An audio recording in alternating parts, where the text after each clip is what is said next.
Tonight, we're diving into the complete history of the Malfoy family. 900 years of dark, pure blood secrets hidden behind the gates of a single manor. This is a fascinating topic, but I'll keep my narration calm to ensure you can still drift off to sleep. Thank you to those of you who've been joining us consistently. If you're falling asleep with us tonight, let me know in the comments how many nights in a row you've been here.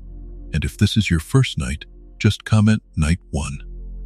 Now, back to the video. Far to the south of Hogwarts, in the quiet green county of Wiltshire, a pair of tall iron gates stands closed against the world. Beyond them, a long gravel drive winds between hedges toward a grand and shadowed manor, where white peacocks drift across the lawns like small ghosts. For more than 9 centuries, one family has lived behind these gates, gathering wealth, whispering in the ears of the powerful, and guarding a name that meant, from the very beginning, bad faith. Tonight, we follow the long and secretive story of the Malfoys, from a Norman knight who crossed the sea with a conqueror, to the pale boy who would one day lower his wand on a windswept tower.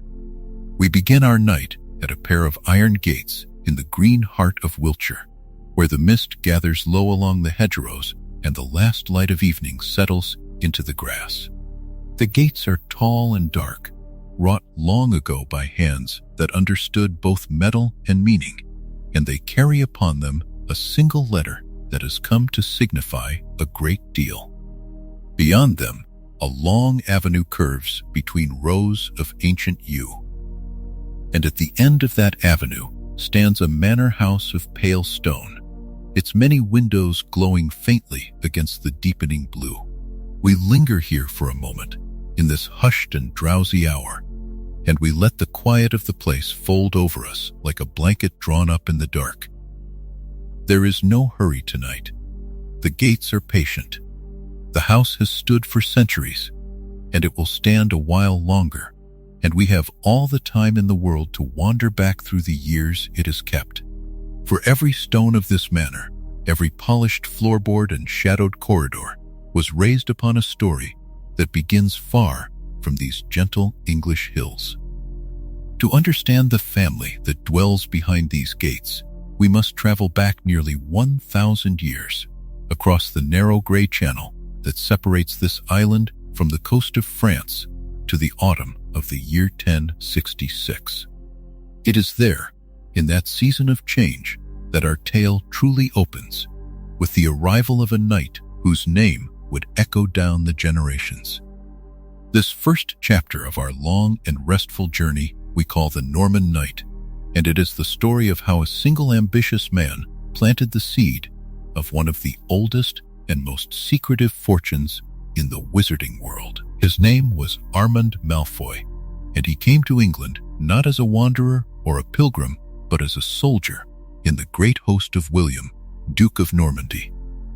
That autumn, the Duke had gathered ships and men along the far shore, hundreds of vessels riding at anchor, their sails furled, their decks crowded with horses and spears, and the restless energy of men who believed a kingdom was waiting to be won. When at last the wind turned favorable, the fleet slipped across the water under a sky the color of slate, and Armand stood among them, watching the coast of his homeland shrink to a thin dark line behind him. We can imagine him there at the rail, a lean and watchful figure, the salt spray cool upon his face, his pale eyes fixed not on what he was leaving, but on what he intended to seize. For Armand Malfoy was a wizard, though few among that vast army ever knew it, and fewer still would have guessed the quiet advantages he carried, folded within his cloak and hidden behind his careful courtesy. In an age when magic and the ordinary world had not yet drawn apart into the separate realms they would one day become, a man who could work spells and pass unseen held a rare and valuable currency. Armand understood this better than most. He was clever, and he was patient, and he possessed the particular gift of appearing to be exactly what those around him wished him to be. To the Norman lords, he was a loyal knight. To the Duke, he was a useful one. And beneath both of these masks, he was something else entirely. A man whose true loyalties bent always and only toward his own advancement. The battle that decided England was fought upon a ridge near a town that would later take the plain name of Battle. The king lay dead, and the crown of England had changed hands forever. William, no longer merely a duke, was now a conqueror, and a conqueror must reward the men who carried him to victory. Land was the coin of that reward, vast stretches of forest and field and village taken from the defeated and parceled out among the faithful. And here, Armand Malfoy did remarkably well for himself. He was granted a broad and fertile estate in the county of Wiltshire, a prize far richer than his rank alone might have earned, and it was upon that very ground, in the years and centuries that followed, that the manor behind our iron gates would slowly rise. How he came by so generous a gift is a question the family has always preferred to leave unanswered, and this discretion is itself part of the story. For the services Armand rendered to the new king were not the honest labors of the battlefield alone. There were whispers, faint and never quite proven, that he had performed certain favors of a subtler kind. Favors accomplished by shadowy means that no honest chronicle would care to record. It was said, quietly and only among those who knew what to listen for, that Armand had used his hidden arts to smooth the king's path, to unsettle the king's enemies, to loosen a tongue here or cloud a mind there, and to arrange that events fell out just as his royal master desired. Whether these tales were true in every particular, no one now can say. But it is a curious thing that the Malfoy fortune began at precisely the moment when such favors would have been most valued, and grew most swiftly in the years when a grateful and slightly wary king found it wise to keep such a man content. This, then, was the seed of the great and secretive fortune that would sustain the family through the long ages to come. It was not built upon open glory or celebrated deeds, the sort of thing carved into monuments and sung by bards. It was built in the quiet spaces between recorded history, in the private understandings between an ambitious knight and the powerful men he chose to serve. Armand learned early that influence is most durable when it is least visible, that the truest power is the kind others do not know you hold. He acquired land, and then more land. He gathered gold and let it work in silence. He made himself indispensable to those above him and inscrutable to those below, and he passed these habits down to his children as carefully as he passed down the estate itself. We can picture the young Malfoy dynasty settling into that Wiltshire ground, like the roots of the very yews that would one day line the avenue. Generation upon generation, they held to Armand's example. They kept their magic hidden from their ordinary neighbors and their true intentions hidden from nearly everyone. They married shrewdly, allied cannily, and always kept their eyes upon the long horizon, thinking not in years, but in centuries. The pale stone of their home rose higher and grander with each passing age, wing added to wing, hall opening upon hall, until it became the imposing manor whose windows we watched glowing at the start of our journey tonight. And so, the family took its place among the oldest of the wizarding bloodlines, wealthy beyond easy counting, respected and quietly feared, wrapped always in that same careful discretion the founder had prized above all things. Yet a fortune born in shadow carries a shadow of its own, and the very name this Norman knight brought with him across the sea would come to hold a meaning far heavier than any coat of arms. For those two soft syllables, Malfoy, were never a wholly innocent thing, and the words hidden inside them would one day be spoken aloud, understood and remembered by all who came to know the family's true nature. Up next in Chapter 2, A Name That Means Bad Faith, will uncover the strange and telling origin of the word Malfoy itself, and how a name whispered in an old French tongue quietly foretold the reputation this proud and secretive family would carry through 1,000 years of history. We left Armand Malfoy standing at the edge of a new country, a Norman knight who had crossed the water with William the Conqueror and stepped onto English soil with a sword at his hip and a name carried over from the old French tongue. He had been given land in Wiltshire, land that would remain in his family for nearly 1,000 years, and we watched him begin to build the quiet foundations of a legacy. Yet before we follow the stones he laid, before we trace the wealth and the marriages and the long, unbroken line of sons, it is worth pausing here in the hush of that early dawn to listen to the name itself. For the name was there before the manor, before the gold, before any of the pride that would come to define the family. The name arrived first, and the name meant something, and what it meant would shape everything that followed. This is a chapter about a name that means bad faith, and about a motto carved in Latin, and about how those few syllables and those 3 words quietly steered 9 centuries of pride and prejudice down a single narrow road. Let us begin with the word Malfoy, as it would have sounded in the mouths of the Norman knights who first bore it. In the French of that age, the 2 small pieces of the name lay plainly side by side. The first part, mal, meant bad, an old and simple word that survives in many languages still, a word for wrongness, for harm, for the darker turn of a thing.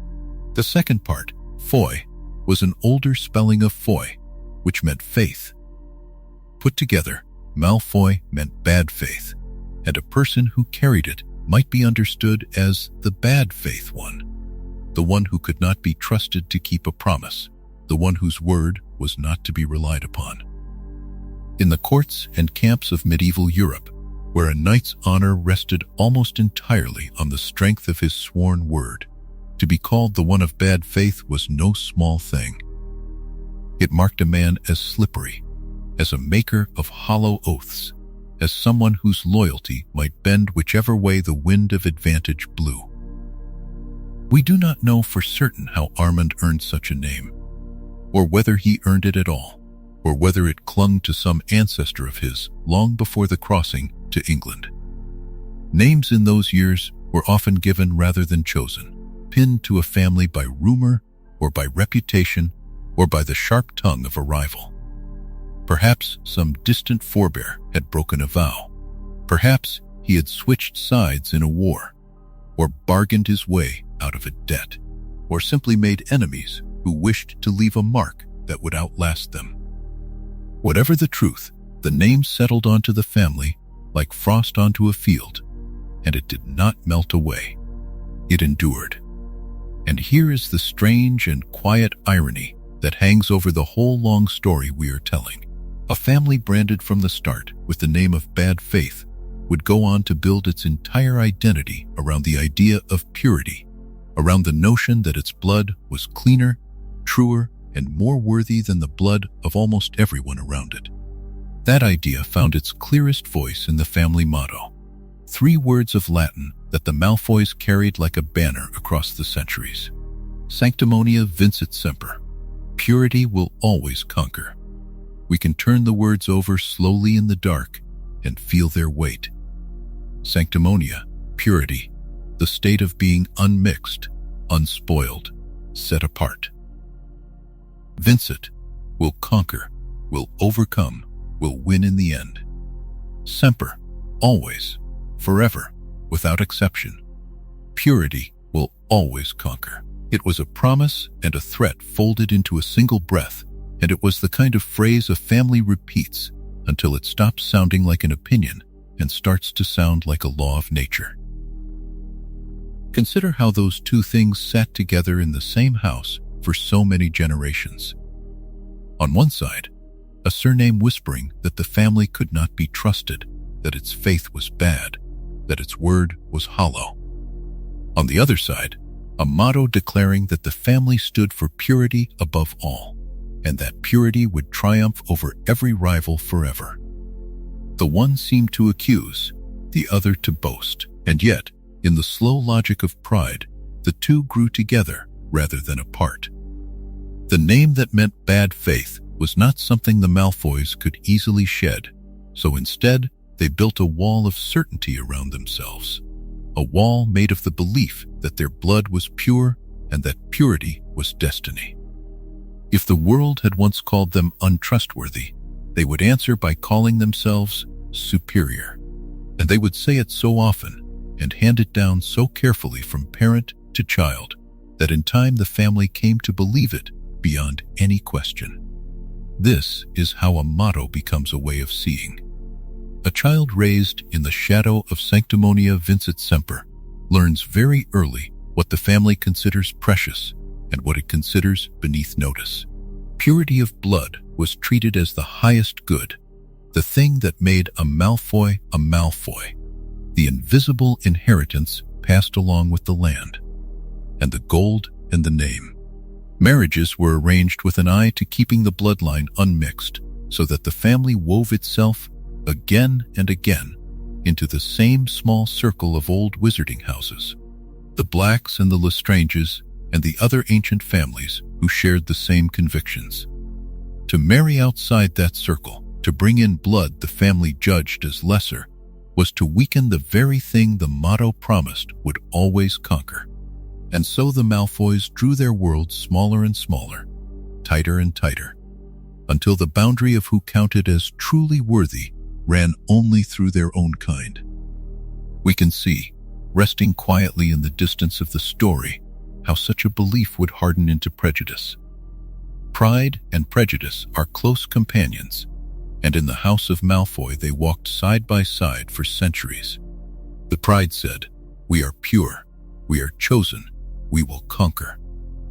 The prejudice said, "All others are lesser, all others are impure, all others may be used or dismissed." One fed the other in a slow circle that turned across the generations. And beneath it all, half forgotten but never quite silent, lay that original name, the name of bad faith, as if to remind the sleeping listener that the loudest claims of purity are sometimes made by those with the most to hide. It is a tender thing, in a way, to watch a family build so much upon so little, to see them raise castles of certainty on the narrow ground of 3 Latin words and a name they never chose. The Malfoys were not fools.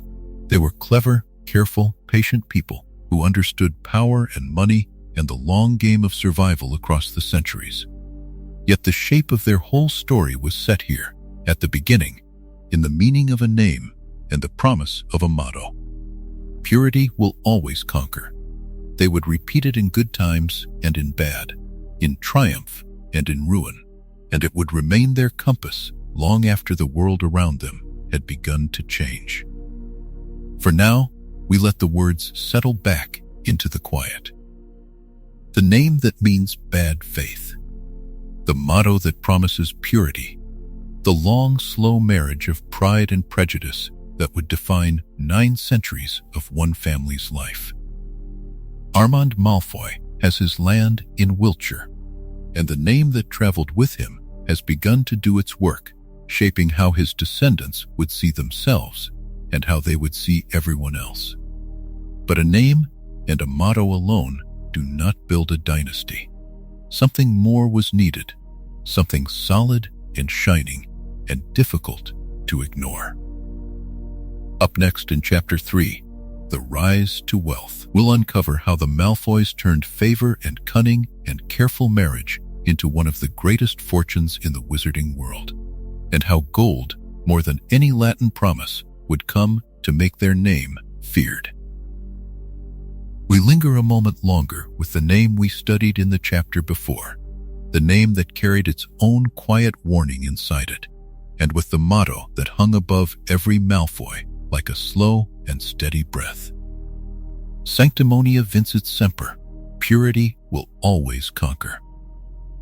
We heard how those 3 words were less a promise and more a spell of self-persuasion, a phrase repeated so often across so many centuries that it began to feel like weather rather than choice. And yet, a family cannot live on a name alone. A motto does not fill a granary, and pride does not build a hall. So tonight, we let the words settle behind us, soft as dust on old velvet, and we turn instead to the slow and shadowed climb that gave those words a house to echo in. This is the story of the rise to wealth, the long and patient gathering of land and gold that turned a wandering foreign name into one of the richest bloodlines in all of magical Britain. We travel back now, further than the manor, further than the Peacocks, to an England still soft at its edges. A country of muddy roads and timbered halls and rivers that had not yet been given their final names. The earliest Malfoys came across the water from France, as we learned, arriving in the years around the Great Conquest, when a new order of lords was pressing itself upon the island. They came not as farmers or craftsmen, but as men who understood the quiet machinery of power. Men who knew how to stand close to a king without ever seeming to reach for him. And this, more than any wand or spell, was the true foundation of their fortune. For the first Malfoys learned very early that wealth in those days did not flow to the strongest arm. It flowed to whoever stood nearest the throne when favors were being handed down. We watched the eldest of them move through the smoky courts of early kings, a figure always a little apart, always a little too composed. He offered his services in ways that were never fully spoken aloud, and the histories that survive are careful and vague about exactly what those services were. Some say he lent the crown gold in seasons of war when no honest lender would. Some say he whispered advice that spared certain nobles and doomed others, and that the sparing and the dooming both came with a price. What we can say for certain is that the Malfoys gathered their earliest riches not through toil in the fields, but through the murky and half-hidden trade of influence, the buying and selling of loyalty, the quiet arrangement of debts that could be called in for generations. Theirs was a fortune built in the dim corners of great halls, and it grew all the faster for being kept out of the light. We should pause here in this hushed retelling to soften what could otherwise sit uneasily. For the Malfoys were not, in the end, so very different from the many ambitious families who rose in that restless age. Land changed hands through marriage and menace alike. Titles were won by those clever enough to be useful and ruthless enough to be feared. The Malfoys simply carried one advantage the Muggle lords around them could not imagine, for they had magic, and they used it with the same cool patience they used for everything else. A charm laid gently upon a wavering ally, a memory smoothed over so that a promise seemed to have been made, a coin that always seemed to fall their way. Nothing loud, nothing that would draw the eye of the ministry that would one day govern such things. Only small and steady nudges, applied year after year, until the scales of fortune tilted quietly in their direction and stayed there.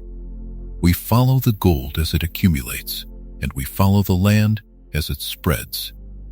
In the early centuries, a family measured its worth in acres, in the number of tenants who tilled its soil, in the mills that ground its grain, and the forests that fed its fires. And the Malfoys, once they had the ear of the crown, were granted these things in generous measure. A stretch of woodland here, given in thanks for a loan never quite repaid. A manor of rich farmland there, awarded after a rival family fell from favor in ways that were never fully explained. Estate by estate, charter by charter, the holdings grew, and the name that had once belonged to a single foreign traveler now attached itself to whole valleys and villages. By degrees, the Malfoys became not merely wealthy, but rooted, and a rooted family is far harder to unseat than a rich one. We come at last to the county that would hold them for good, the green and gentle country of Wiltshire in the west of England. It is a land of low-rolling hills and slow chalk rivers, of wide skies and ancient stones older than any king or wizard. There is something in that landscape that suited the Malfoy temper, a broad and open calm that hid deep and buried things beneath its surface. Here, among the water meadows and the quiet beech woods, the family chose to settle the heart of their fortune.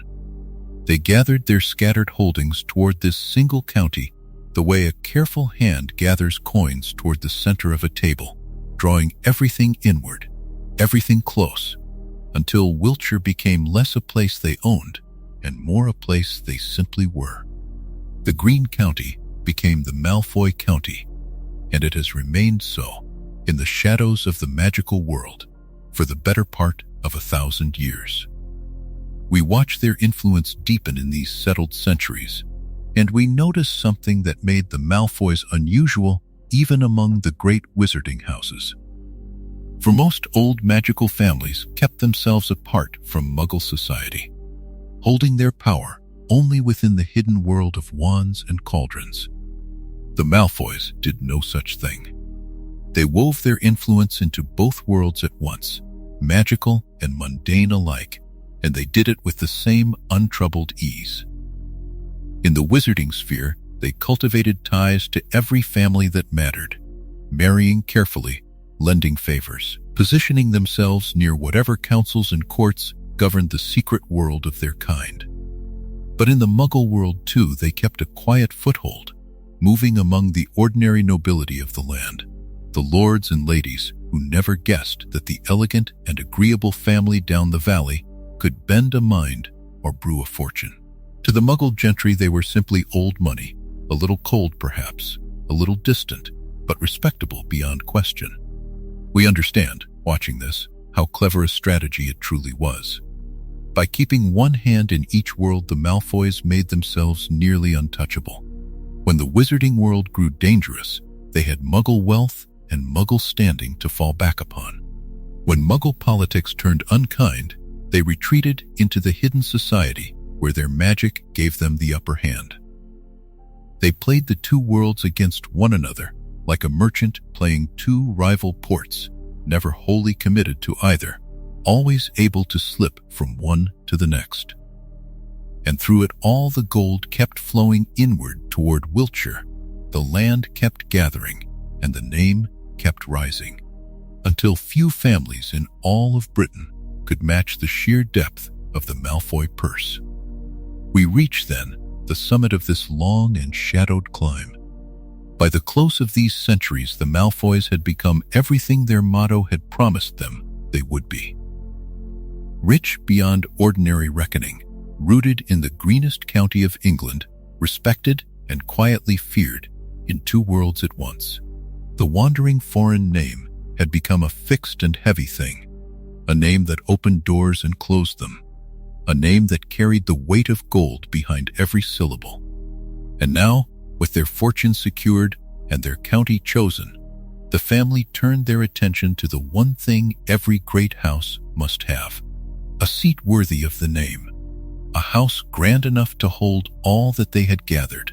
Up next, in Chapter 4, The Manor and the Peacocks, we will uncover how the Malfoys raised their famous hall from the Wiltshire earth, how its long halls and dark hedges came to hold their centuries of secrets, and why the strangest guardians of all, a drift of proud white birds, came to wander its silent grounds. The rise to wealth that carried the Malfoy name across the centuries was a story of quiet accumulation, of galleons gathered and land acquired, of favors traded in the shadowed corridors of power. Yet all that fortune, all those slow generations of ambition, needed a place to rest. It needed walls to hold it and gardens to frame it, a house grand enough to speak of the family's standing without a single word being said. And so we come now to the heart of everything the Malfoys built, the seat of their pride and the keeper of their secrets. a house that has watched over the green fields of England for longer than most living memory can reach. This is the Manor and the Peacocks, and to understand the family, we must first wander through the home that shaped them. Malfoy Manor stands in the county of Wiltshire, in the soft rolling country of the south of England, far from the noise of any town. To find it, one must first leave the ordinary roads behind and follow a lane that grows narrower and quieter with every turn, until the hedges rise high on either side and the sky itself seems to shrink into a ribbon of pale gray above. The approach is deliberate. Nothing about reaching this house is meant to be easy, for the family that lives here has always preferred to be found only by those they wish to see them. At the end of that lane, the gates appear. They are wrought from black iron, tall and slender, and worked into shapes that catch the eye without ever quite revealing their meaning. Vines of metal twist across the bars, and here and there a serpent seems to coil within the pattern, though a traveler might blink and lose it again in the tangle of dark iron. The gates are always closed. They do not open to a hand or a key, for this is a place shielded by older protections than locks, and only those who belong may pass through into the grounds beyond. Once through, the long gravel drive stretches out before us, pale and straight, running toward the house through an avenue of tall hedges. These hedges are ancient and severe, clipped into flat green walls that stand well above the height of a man, so that walking between them feels like passing through a corridor with no roof but the sky. The gravel crunches faintly underfoot, a low and steady sound, and the air here carries the cool, damp scent of yew and clipped leaves and old stone.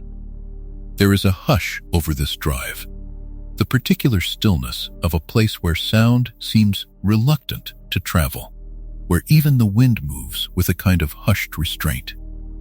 And then, at last, the house reveals itself. Malfoy Manor is a great pile of pale stone, tall and many-windowed, with steep roofs and clustered chimneys rising into the gray. It is beautiful in the way that cold things are beautiful, elegant and proud, and faintly unwelcoming. A house that admires itself in the reflection of its own long windows. Ivy climbs certain walls in dark green sheets, and the glass of the many panes gleams with a light that gives nothing away. To stand before it in the fading afternoon is to feel very small, and to sense that the house has stood through a great many afternoons and expects to stand through a great many more. Within, the manor unfolds into a succession of grand rooms, each one larger and colder than seems quite necessary. The entrance hall opens onto a floor of polished stone, and a wide staircase curves upward into shadow. The drawing rooms are the pride of the house, long chambers with high ceilings and heavy drapes drawn against the light, where portraits of pale ancestors watch from their gilded frames with the same fair hair and the same measuring eyes passed down across the generations. A great fireplace of carved marble dominates one wall, and above it the family crest is worked in stone, silent and stern. The furniture is fine and dark, the carpets deep and richly patterned, and every object in the room seems chosen to remind a visitor of exactly how old and how important this family has always believed itself to be. There is a strange quality to the light inside Malfoy Manor. Even at midday, the rooms hold a kind of dusk, for the windows are tall, but the drapes are heavy and the walls are thick, and the sun that does reach the polished tables falls in narrow pale beams, thick with drifting motes. The air is cool and faintly scented with beeswax and old wood and the ghost of wood smoke. Footsteps echo. Voices, when they come low. It is a house that seems to encourage quiet, a house where secrets settle into the corners and stay, tucked behind the paneling and beneath the flagstones, kept close through year after silent year. Beyond the walls of the house lie the gardens, And here the manor shows another face, no warmer than the first, but stranger and lovelier still. The grounds are vast and carefully tended, laid out in the old formal style, with straight paths and geometric beds, and long lawns of clipped grass that run down toward distant trees.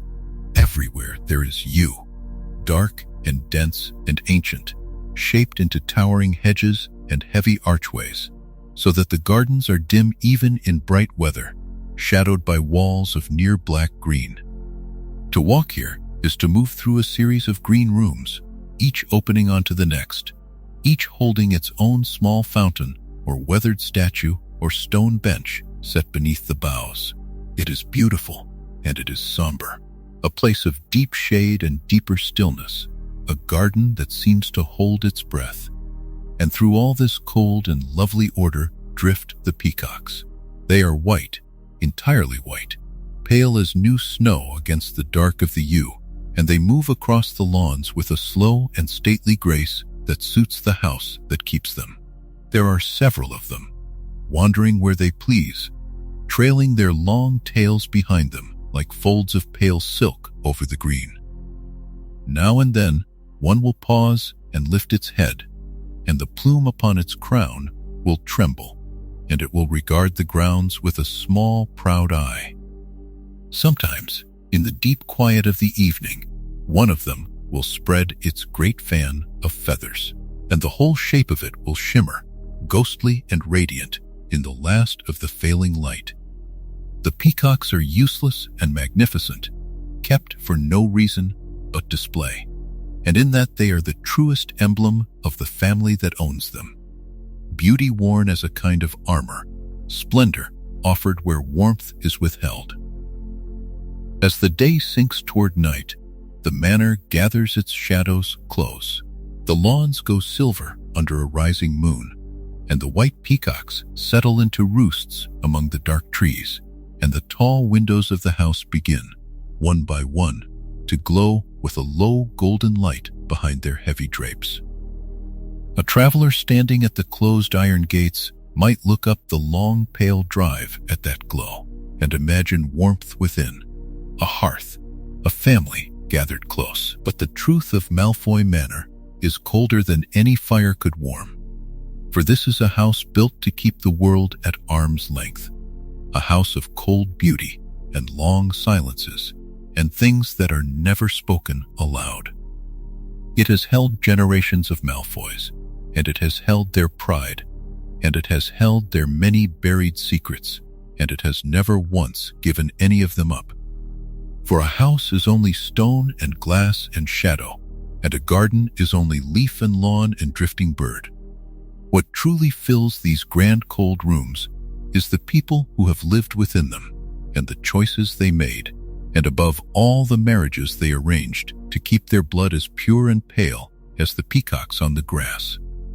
Behind the elegance of Malfoy Manor lies a colder calculation still, a long and careful game of alliance and lineage played out across the centuries. Up next in Chapter 5, Blood and Marriage, we'll uncover how the Malfoys chose their partners with the cold precision of chess players, weaving their family into the oldest bloodlines of the wizarding world, and what that relentless pursuit of purity would one day cost them. We linger a moment longer in the hush of the manor before we leave its halls behind, and as the candlelight settles into the paneled rooms, we notice that the great house is not truly quiet at all. It hums with something older than stone, older than the gardens and the peacocks and the long gravel drive. It hums with the memory of every union that made it, every careful joining of one family to another, every name recorded in the pale leather ledgers that the Malfoys have kept for longer than most kingdoms have stood. To understand the manor is to understand the blood that fills it, and to understand the blood is to sit for a while with two words that the Malfoys have whispered across the centuries like a private prayer. Those two words are blood and marriage, and everything in this house has been arranged around them. For the Malfoys, blood was never simply a matter of ancestry. It was, in their eyes, a kind of inheritance more precious than gold, a quiet fire passed from parent to child that carried within it the whole long story of wizardkind. They believed, calmly and completely, that magic ran truest when it ran undiluted, and that the oldest wizarding families were the keepers of something rare and easily lost. A river, they would have said, is clearest at its source, and grows cloudier the further it travels and the more streams pour into it. To keep their own river clear, they gave their attention, generation after generation, to the single question that shaped nearly every choice they made. Whom would their children marry, and what blood would those marriages bring into the house? We should be tender with this belief rather than fierce with it, for it is easier to understand a family when we sit beside them than when we stand across from them. To the Malfoys, the preference for pure blood was not cruelty but caretaking, or so they told themselves in the long evenings by the fire. They saw themselves as gardeners of a very old and very delicate plant, one that had taken 1,000 years to grow, and they feared, with a fear that felt to them like love, that a single careless season might undo it. They did not imagine themselves as unkind.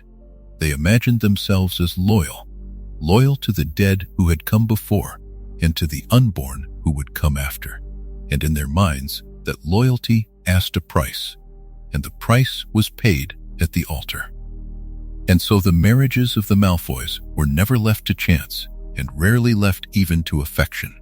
They were arranged with the same patience that a jeweler brings to the setting of a stone.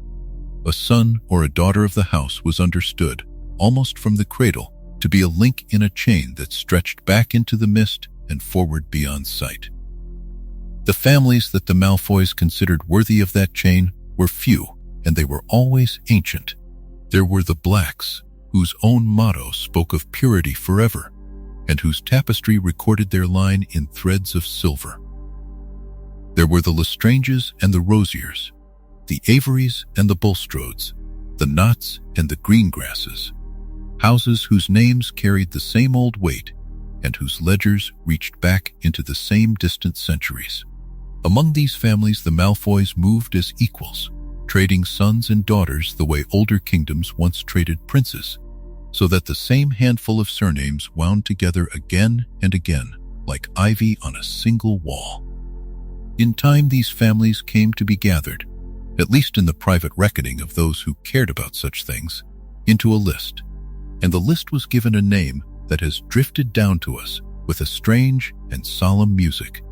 It was called the Sacred 28. We picture it now as it was first set down, sometime in the long gray middle of the 20th century, when an anonymous hand compiled the names of the 28 wizarding families of Britain that were believed to remain truly pure, untouched, as the compiler saw it, by any marriage to those born without magic. The Malfoys, of course, were among them, near the very heart of the list, and the Blacks and the Gaunts, who traced their blood all the way back to Salazar Slytherin himself. To be numbered among the Sacred 28 was, for a family such as this, less an honor than a confirmation, a written echo of what they had always quietly believed about themselves. We can imagine a young Malfoy heir being shown that list for the first time, perhaps on a slow winter afternoon in the library we walked through only a little while ago.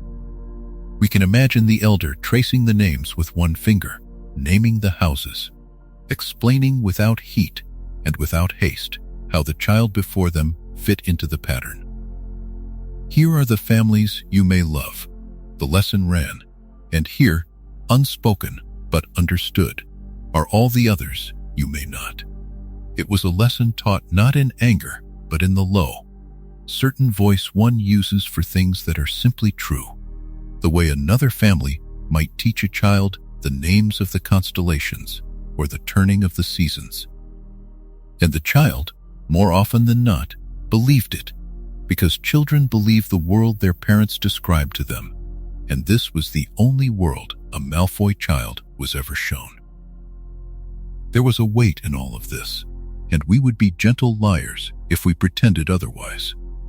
The pressure to keep the bloodline unbroken did not rest lightly on the shoulders of those who carried the name.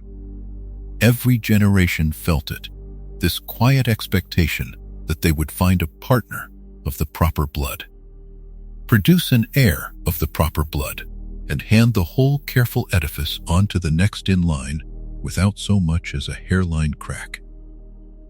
A marriage outside the sacred circle was not merely a disappointment. It was, in the old imagining of the family, a wound to something that could not heal. A stream of the wrong water led into the clear river at last. And because the worthy families were so few, and grew fewer as the centuries passed, and some of them dwindled or died away, the circle drew ever tighter, until cousins married cousins, and the same blood folded back upon itself again and again. The branches of the family tree curving inward until they touched. There is a loneliness hidden in that closeness, and we can feel it if we sit with the ledgers long enough. A family that will only marry a handful of other families slowly becomes a family that is marrying itself, and the great web of ancient houses, for all its silver and its pride, was in truth a very small and shrinking world. The Malfoys did not always see this, or perhaps they saw it and looked calmly away, the way one looks away from a thing one is not ready to name. They kept their ledgers. They arranged their unions. They welcomed each new bride and each new heir into the paneled rooms and taught them, in turn, the two words that ran beneath the whole long history of the house: blood and marriage, spoken like a blessing over every cradle. Yet even the most carefully tended garden cannot hold back every season, and even the clearest river cannot forever refuse the rain. For all their vigilance, the ancient families were not sealed away from the world. The world had a way of reaching in, through sickness, through loss, through the slow attrition of the years, and there were times when the pure old houses of wizarding Britain found their numbers falling and their halls growing hushed for reasons that no marriage ledger could mend. The blood they guarded so jealously was, in the end, only blood, and blood can thin and blood can fail. Up next in Chapter 6, The Plague Years, we'll uncover how a shadow crept through the oldest wizarding families of Britain, how the Malfoys and their kin faced seasons of quiet dread when even pure blood offered no shelter, and how the very obsession that had bound these houses together began, in the darkest of those years, to turn against the ones who held it dearest. We have spent our last chapter among careful marriages and the slow arithmetic of blood, watching the Malfoys weave their line into the great tapestry of the sacred 28, choosing partners the way a jeweler chooses stones, for clarity and for weight. Such caution was never only about love or lineage. It was about survival across time, about making a family that could bend without breaking, that could outlast kings and outlast plagues. And it is to those long, shadowed centuries that we turn now, to the slow seasons that the family would come to remember in their own private histories as the plague years. Picture the England that lay beyond the manor gates in those far medieval days. It was a country of low villages and muddy roads, of church bells and open fields, a land where most people lived and died within a single valley and never saw the sea. Into that world, again and again, came the sickness. It arrived on ships and on the backs of rats. It moved along the trade roads like a gray tide, and it did not care whether a man was a peasant or a lord. Whole villages emptied, fields went unharvested. The great abbeys buried their dead in pits when there were too many for single graves, and the survivors walked through a hushed and thinned-out country, wondering why they had been spared. We follow the Malfoys through those years, and we find them, as ever, behind their tall hedges, watching, wizardkind was not untouched by the plagues. For magic could soften a fever, but it could not always turn death aside. And there were healers among the old families who worked through long nights and lost the fight all the same. Yet the Malfoys, sheltered and secretive, protected by charms woven into the very stone of their walls, and by a wealth that let them close their gates against the world, passed through the worst of it with their numbers largely whole. Where their Muggle neighbors lost half of every household, the family in Wiltshire buried few, and each quiet survival deepened in them a certain belief, unspoken and cold, that they were simply built to endure. It is a tempting thing to survive when others fall and to mistake luck for worth. The Malfoys made that mistake gladly. To the frightened folk of the surrounding country, the untouched manor on the hill became a thing of dark wonder. Some whispered that the family had sold something to be spared.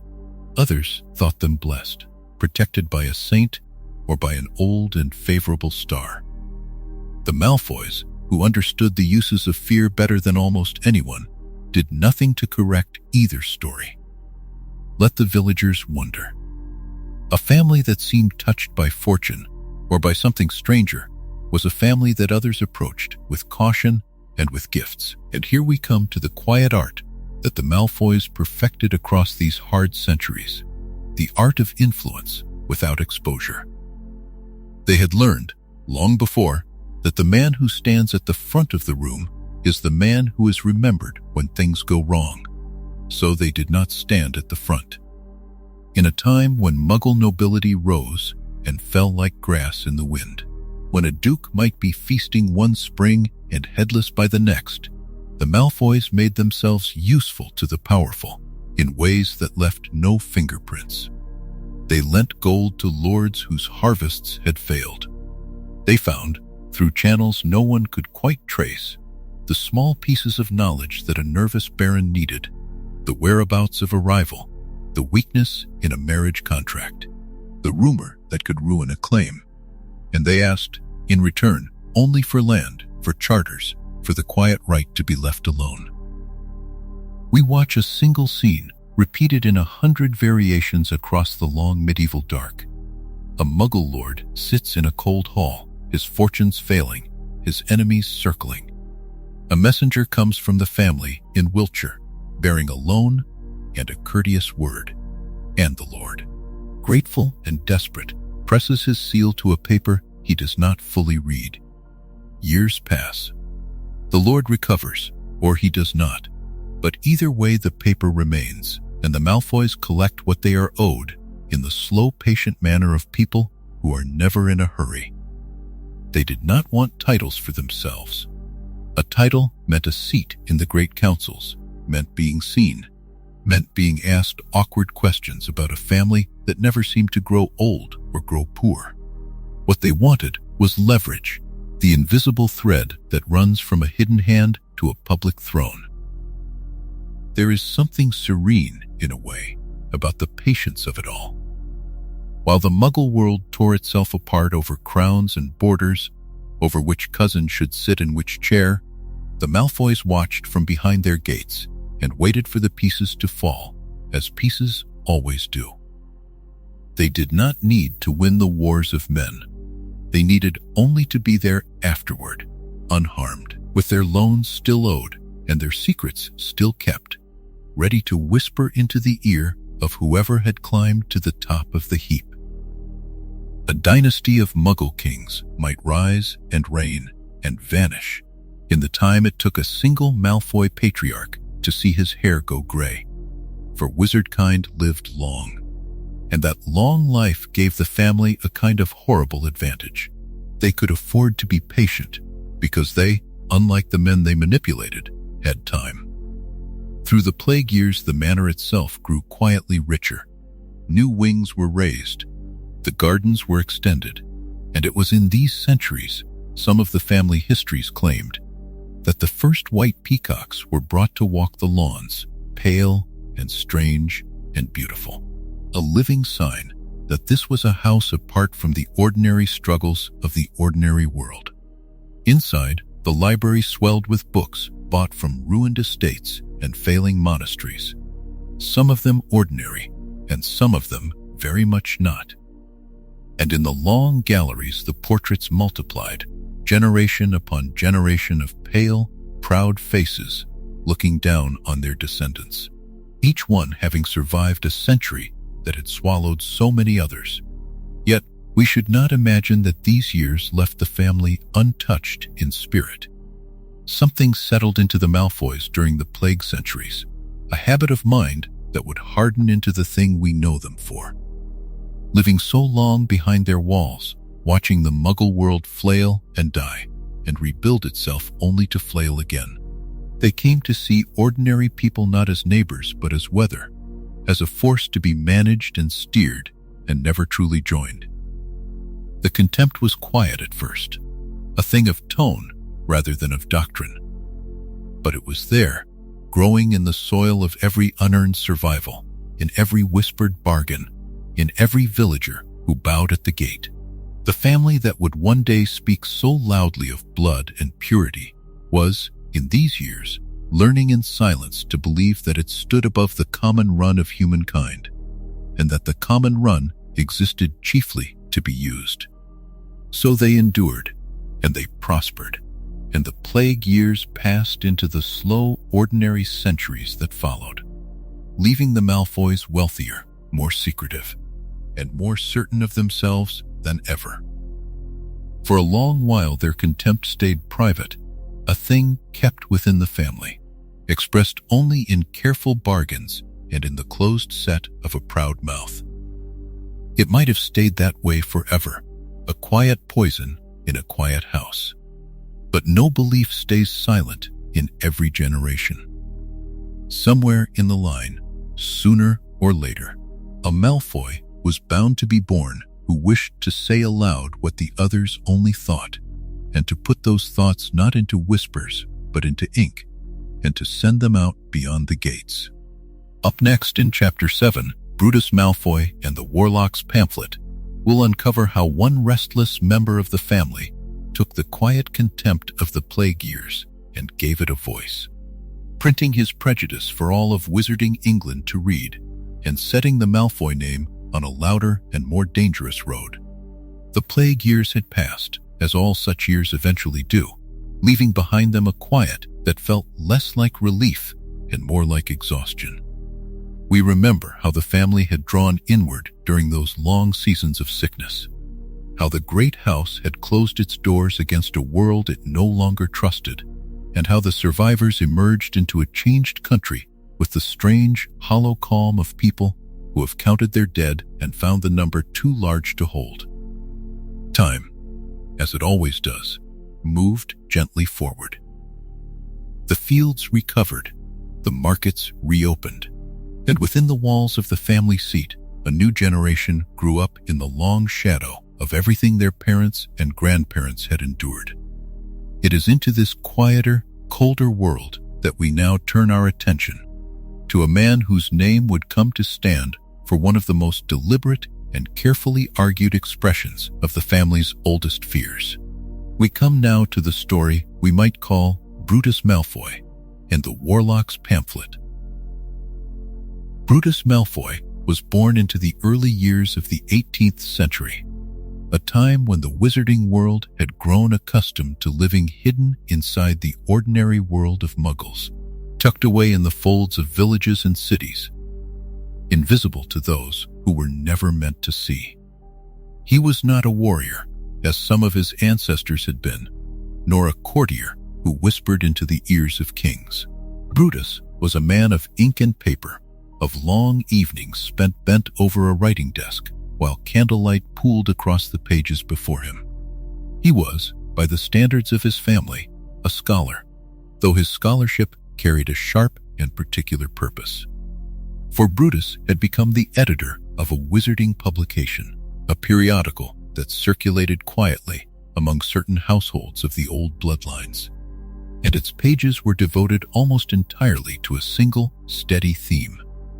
The publication was called The Warlock at War, and its very name told the reader everything about the spirit in which it was written. It presented itself as a journal of thought and warning, a place where those who considered themselves the guardians of wizardkind might set down their anxieties and pass them along to like-minded readers. Brutus poured himself into its columns with the patience of a man who believed he was performing a duty. Month after month, issue after issue, he arranged his arguments in careful rows of type, and the argument at the heart of them never truly changed. To understand the family as they understood themselves, we must sit with that argument for a while, not to share it, but to see clearly the shape of the world as it appeared to them. At the center of everything Brutus wrote lay a conviction that had been passed down through the family like an heirloom, growing heavier and more ornate with each generation that carried it. It was the belief that magic was a precious inheritance, a gift that flowed most purely through the oldest wizarding families, and that this inheritance could be weakened, thinned, and eventually lost if it were mingled too freely with those born outside its ancient channels. Brutus and those who thought as he did looked upon witches and wizards born to Muggle parents, and rather than seeing a wonder, they saw a danger. They believed, with the calm certainty of men who have never seriously doubted themselves, that Muggle-borns brought weakness into the wizarding world, that their presence diluted something rare and irreplaceable, and that every union between the old blood and the new was a small surrender of everything their ancestors had built. We should pause here, in the hush of this story, to notice how the family's prejudice had changed its clothing over the centuries. In earlier ages, it had worn the armor of the soldier and the finery of the courtier. It had expressed itself in swords and in alliances, in marriages arranged for advantage, and in loyalties bought and sold. But by the time of Brutus, the family had found a subtler and more enduring instrument. Prejudice had become literature. It had become the printed word, set in orderly type and bound in pages that could travel from house to house, from one generation to the next. What Brutus did, and what makes his story so quietly significant, was to take the family's oldest instinct and give it the appearance of reason. He dressed old fear in the robes of philosophy. In the pages of the Warlock at War, Brutus argued that the wizarding world stood at a kind of crossroads, though it was a crossroads he described with far more alarm than the situation deserved. He wrote that the growing acceptance of Muggle-borns into wizarding society was not a sign of strength, but a symptom of decline. He suggested that the mixing of bloodlines would, over generations, erode the very magic that made wizardkind distinct, until nothing remained but a pale and forgettable echo of the glory that had once been. He wrapped these ideas in the language of preservation and stewardship, presenting himself not as a man of hatred, but as a caretaker of something ancient and fragile. And this, perhaps, is the most revealing thing about him.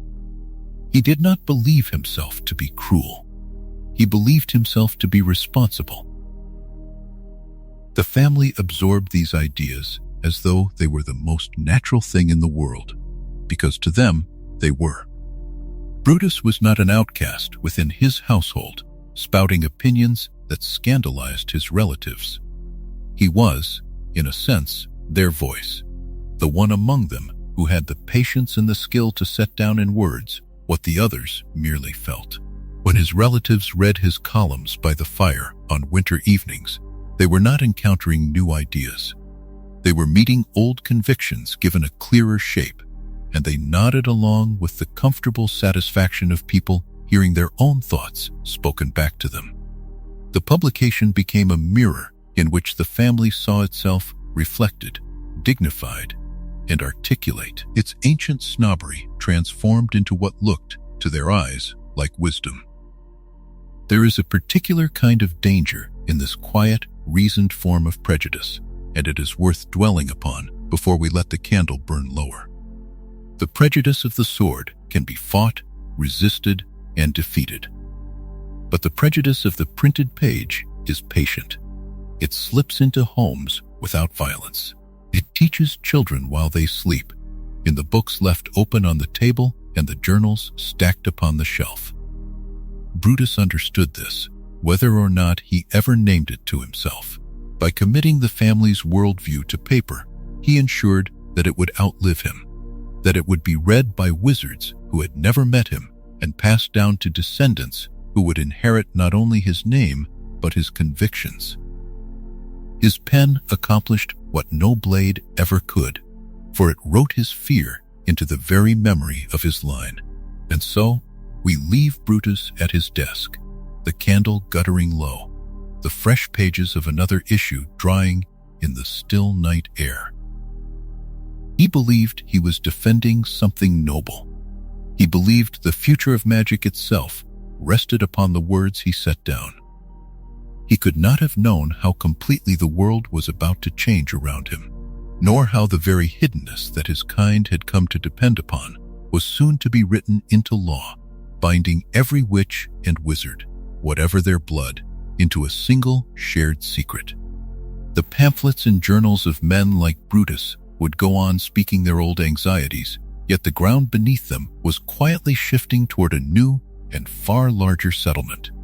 Up next, in Chapter 8, the Statute of Secrecy, we'll uncover how the wizarding world drew its final veil across itself, how the choice to vanish entirely from Muggle eyes reshaped every family who lived beneath it, and how the Malfoys, so proud of their separateness, found themselves bound by a law that would test the very superiority they had spent so many centuries proclaiming.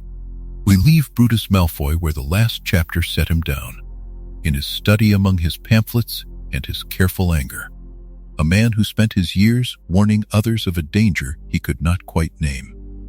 His voice faded, as all voices do, into the long murmur of the family that outlasted him. And in the quiet that followed his passing, the Malfoys turned their attention outward again, toward the world of ordinary men and women in which they had always moved so easily. For centuries, they had walked in two places at once, wealthy in the eyes of wizards and wealthy in the eyes of everyone else, and they had never seen a reason to choose between them. That comfortable arrangement, so old that no living Malfoy could remember its beginning, was about to end.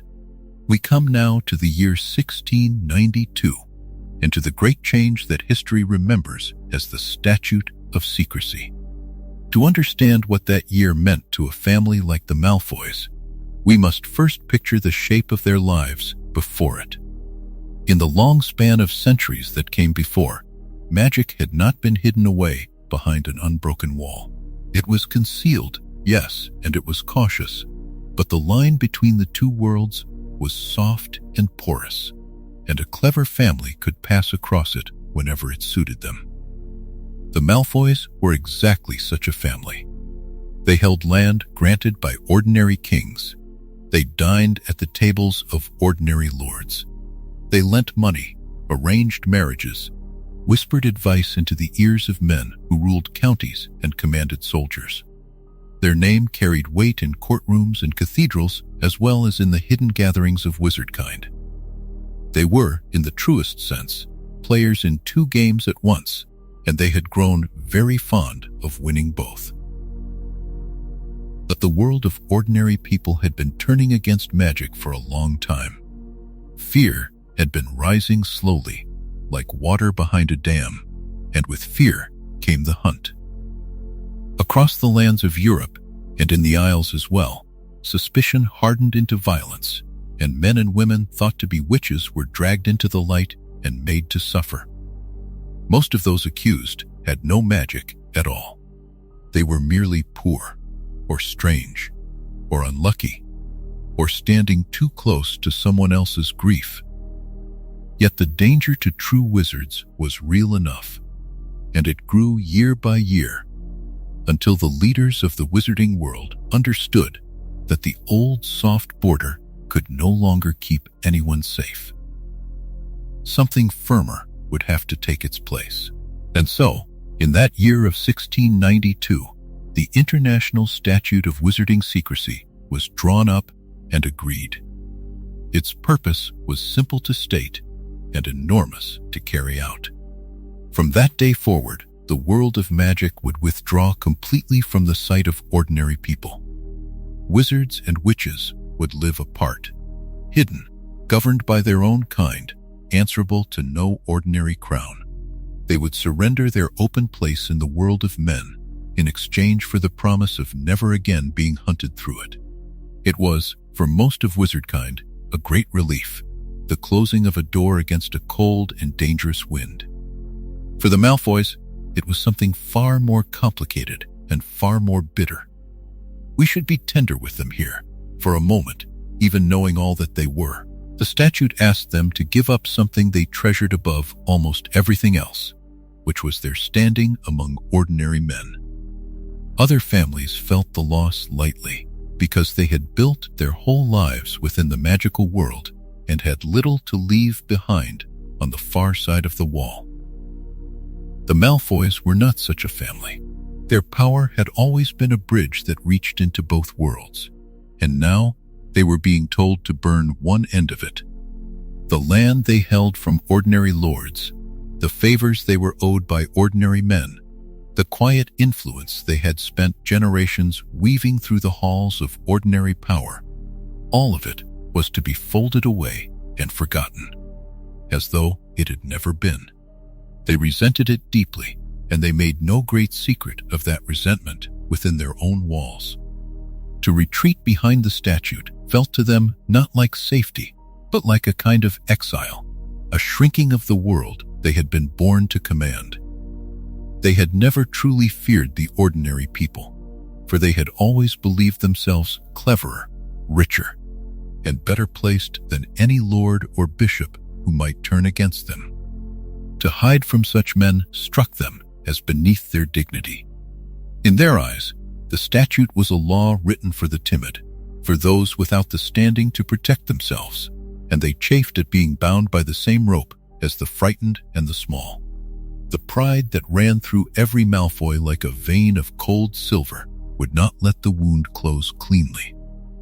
Yet for all their bitterness, the Malfoys were, above everything, survivors, and survivors do not waste their strength quarreling with the weather. They understood, however grudgingly, that the tide had turned and would not be argued back. So they did what their family had always done best. They adapted. They gathered up the influence they could no longer spend among ordinary lords, and they turned it inward toward the newly walled garden of the wizarding world, where it might grow again in richer soil. If they could no longer whisper into the ears of ordinary kings, then they would learn to whisper into the ears of those who governed magic instead. This was the quiet genius of their answer to the Statute of Secrecy, and it shaped the family for the centuries that followed. Behind the closing wall, a new order was forming, with its own councils and ministries, its own courts and offices, its own slow machinery of power. The Malfoys set themselves to master it. The gold they could no longer lend to ordinary lords. They lent to magical institutions and to magical friends. The favors they could no longer trade in ordinary courts, they traded in the corridors of wizarding government. They cultivated the men who wrote the new laws, and the men who enforced them, and the men who would one day sit in judgment over their neighbors. What they lost in breadth, they gained in depth, for the magical world was smaller. And in a smaller world, a single powerful family could loom very large indeed. We can see then that the retreat they hated so bitterly became, in time, the making of them. Freed from having to compete with the whole vast world of ordinary men, they poured all their ambition into the narrower channel that remained, and there they became a force that few could ignore. The bitterness never quite left them. Through the generations that followed, a certain resentment lingered in the family's memory, a sense that they had once stood taller in a wider world and had been made to stoop. That old grievance would harden over long years into something colder and more dangerous than mere pride. But that is a story for later nights. For now it is enough to see them turning away from the ordinary world at last, closing the great door of 1692 behind them, and setting about the patient work of ruling the smaller kingdom left to them. And within that closing house, in cellars and hidden rooms, far from any ordinary eye, the family had begun to gather to itself certain things that no other family possessed, objects of great age and greater power, some given freely, some acquired by means best left unspoken, all of them kept in the deepest shadow of the manor. Up next in Chapter 9, The Dark Collection, we'll uncover how the Malfoys assembled their hoard of forbidden treasures behind the safety of the statute, and what secrets they chose to keep locked away in the dark, where no light and no law would ever find them. In the last chapter, we lingered over the Statute of Secrecy, that great and careful agreement that drew a soft curtain between the wizarding world and the ordinary one, teaching families like the Malfoys to fold their power inward, to live behind hedges and high walls, to be seen and yet never truly known. And so we drift now from the wide world of law and treaty into something far more intimate and far more shadowed, into the heart of the house itself, where secrecy was not only obeyed but cherished, where the family kept things that even the ministry that made those laws was never meant to find. Tonight we descend, slow and unhurried, into what came to be called the Dark Collection, the hidden hoard beneath Malfoy Manor. Every great house has its lower rooms, its cellars and its cool stone passages, the places where light rarely reaches and where the air stays the same temperature through every season. Malfoy Manor was no different, and yet it was more than most, for beneath the polished floors of the drawing rooms, beneath the wine cellars and the pantries and the ordinary storerooms, there ran a deeper level still, a network of secret cabinets and concealed vaults that did not appear on any plan the builders ever drew. We move through them now in imagination, and there is nothing to fear in that descent, only a quiet wonder at how much a family can gather across the long, slow turning of the centuries. The vault at the center of it all lay behind a wall that looked, to any casual eye, like solid stone. There was no door, no seam, no handle. Only a Malfoy who knew the shape of the old charm could persuade the stones to part, and when they did, they moved without sound, folding aside like water drawing back from a shore. Within waited a chamber lined with dark wood, its shelves and drawers holding the accumulation of many lifetimes. Here the family had gathered objects that the world outside would have called forbidden, and here those objects rested in the hush, each one wrapped in cloth or set upon velvet, each one waiting in the patient way that old things wait. There were cursed objects among them, things that hummed with a magic the Malfoys had learned never to touch carelessly. A necklace of opals, cold and luminous, that had passed through more than one unlucky pair of hands before it settled here in the dark. A set of glass vials whose contents shifted color in the low light, poisons and worse, sealed and labeled in a fine slanted script. A collection of masks, of daggers, of small carved figures whose eyes seemed to follow the observer across the room. None of these were meant for use, or so the family told itself. They were meant to be kept, to be studied, to be possessed. There is a particular hunger in some old families, a fascination with the dangerous and the concealed, and in the Malfoys that hunger ran deep and quiet, like an underground stream that never sees the sun. We should understand this fascination not as simple wickedness, but as something older and stranger, a kind of collecting instinct turned toward the forbidden. For century upon century, the Malfoys had watched other treasures gathered by other hands, tapestries and jewels and portraits, and they too gathered such things and hung them proudly in the upper house. But below, in secret, they gathered a different sort of treasure. They gathered the things that could not be shown. A curse woven into a mirror, a ring that whispered to whoever wore it, a book bound in dark leather whose pages could not be read by an unready mind. And because these things were hidden, because they could never be admired by any guest, the pleasure the family took in them was a private pleasure, a secret warmth known only within the bloodline. The forbidden books were perhaps the strangest part of the collection, and the part that drew the family back most often. Along one wall stood shelves that reached from the cold floor to the low arched ceiling, and upon them rested volumes that the ministry had banned, burned elsewhere, or never known existed at all. Some were treatises on the darker branches of magic, written in ages when such study carried no shame. Some were the private journals of long-dead witches and wizards who had walked paths the modern world had chosen to forget.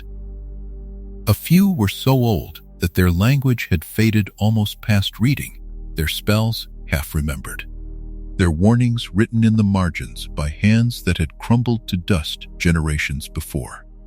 The Malfoys kept them all. They did not always read them, and they did not always understand them, but they kept them. For to hold such knowledge was itself a kind of power, and power was the thing the family understood best of all. To keep such a collection was, of course, to live in a certain tension with the very laws the family publicly upheld. For the Ministry of Magic frowned on dark artifacts, kept lists of them, sent inspectors now and again to the great houses to look into the cellars and the cabinets. And here we come to the quiet art at which the Malfoys had grown so skilled across the centuries, the art of concealment. When word came that the ministry might visit, the deepest vault simply ceased to exist. Its stone wall showed nothing but stone. The secret cabinets in the studies and the libraries turned their false faces outward, showing only harmless spines and empty shelves. There were hollow floors and sliding panels, drawers that opened only to a whispered word. A whole architecture of hiding built patiently into the bones of the house. An inspector might walk the length of the manor and find nothing worse than a stern portrait and a chill in the air. There is something almost restful in imagining that careful game of hiding played out over so many quiet years. The Malfoys did not fear discovery the way a guilty person fears it, with sweat and trembling. They managed it the way a gardener manages the seasons, with foresight and long practice, knowing exactly which panel to close and which charm to speak. The danger of the collection, the true danger of dark magic gathered and stored, was held at arm's length by this constant, unhurried diligence. And so the house lived a double life, gracious and lawful above, secret and shadowed below, and the two halves rested together in the same stone without ever quite touching. We might pause here and picture a single evening in that lower chamber, long ago, when some Malfoy of a distant generation descended the hidden stair with a candle in hand. The flame would have wavered across the shelves, waking small glints of gold and glass, throwing long, soft shadows over the wrapped and resting things. And that Malfoy would have stood a while among the family's forbidden treasures, feeling the weight of everything the bloodline had gathered and hidden and kept, feeling how the collection bound the living to the dead across the centuries. It was a lonely inheritance in its way, a burden as much as a prize, this dark collection that could never be spoken of beyond the family. Yet the Malfoys carried it without complaint, folding it into the long story of who they believed themselves to be. And as the candle steadied and the shelves settled back into their patient dark, that history was already reaching toward a name we have not yet met in full. A Malfoy who would come to embody the family's pride and its fascination with power more clearly than almost any who came before him. A man whose choices would ripple through the darker years of the wizarding world. Up next, in Chapter 10, Abraxas Malfoy, we'll uncover how one head of the family carried this secret inheritance into an age of rising shadow, and how the quiet hoard beneath the manor found its most willing keeper.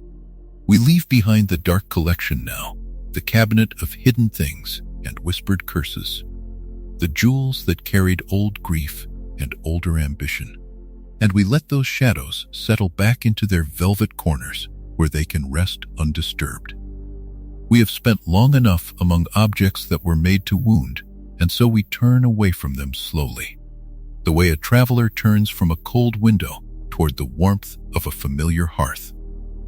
Ahead of us lies not a thing, but a person, a man of pride and patience, and his name draws us forward like a quiet path through tall grass. We come at last to Abraxas Malfoy, and we walk toward him gently, letting the darkness fade and the story soften into memory. Abraxas Malfoy was a wizard of the middle of the 20th century, born into a family that had long counted itself among the oldest and proudest of the wizarding world.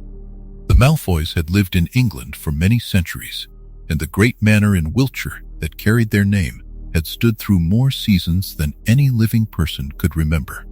Its long halls held portraits of ancestors who watched every visitor with cool, appraising eyes, and its gardens, kept in careful order, spread out beneath a sky that always seemed a little paler over that particular stretch of country.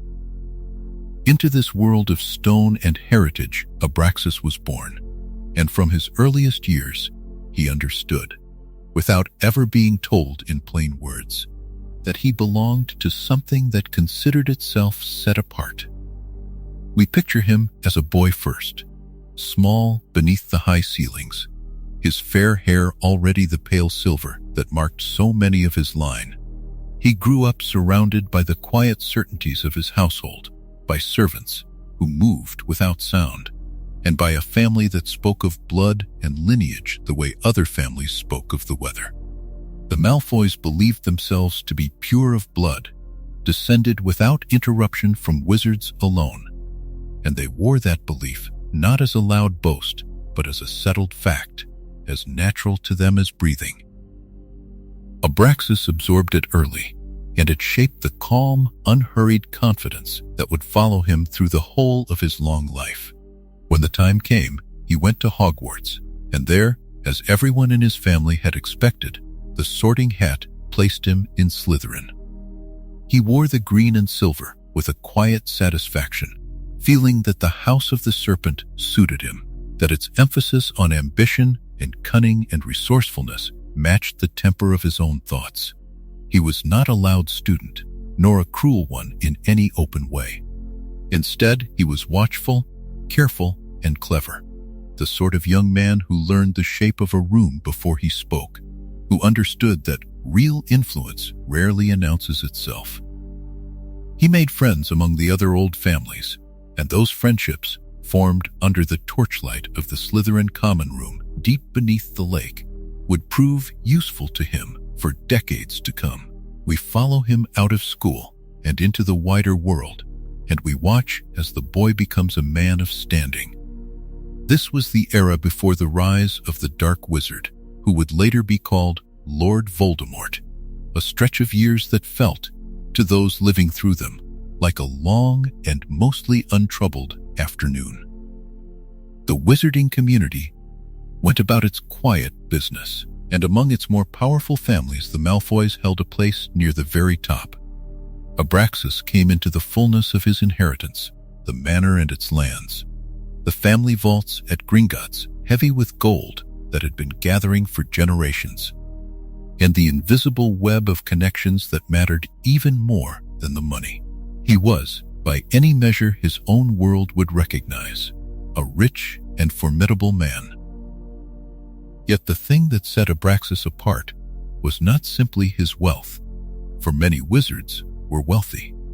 It was the way he used it.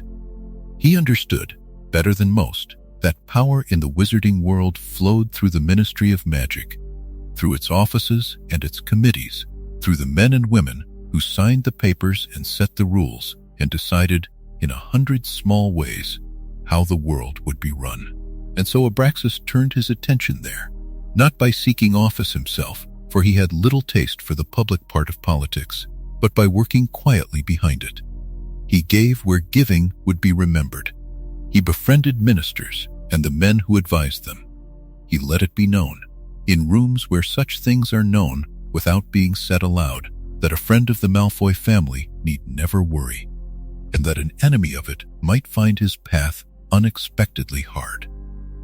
We watch his sway over the ministry grow across the years, steady and patient, like ivy climbing a wall so slowly that no single day shows the change, until one looks up and finds the whole wall green. It was said, in the hushed way that such things were always said, that few pieces of important business passed through the ministry without Abraxas Malfoy knowing of them, and that fewer still passed against his wishes.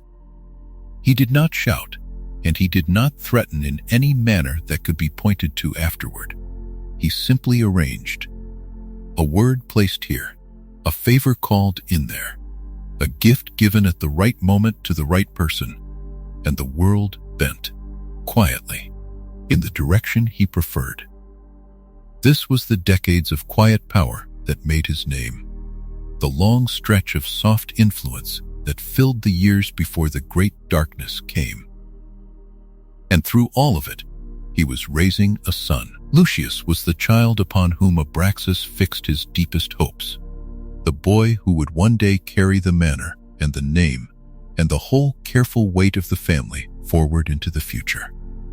Abraxas raised him in the old pure-blood ways, in the traditions that the Malfoys had honored for so long that their origins were lost in the mist of ancestry. He taught the boy that blood was the truest measure of worth, that the family stood among the finest wizards in all of Britain, and that everything the Malfoys possessed was theirs by right and must be guarded, extended, and never surrendered. He taught him to prize appearances, to keep a cool face over a calculating mind, and to treat the world as a place to be managed rather than merely lived in. We imagine father and son walking together through the long gardens of the manor in the low light of evening, the older man speaking in his even, unhurried voice, the younger one listening with the grave attention of a child who knows that these lessons matter more than any lesson at school. Abraxas showed Lucius the portraits in the halls and told him the stories that went with them, the marriages and the alliances, the fortunes made and the rivals outlasted. He passed down not only wealth, but a whole way of seeing, an inheritance of pride and caution and ambition that would take root in the boy and grow into the man he would become. In this way, the old wizard prepared his heir, certain that the world he had known would continue much as it always had. But the world Abraxas had known was already changing beneath his feet, though he could not yet feel the tremor of it.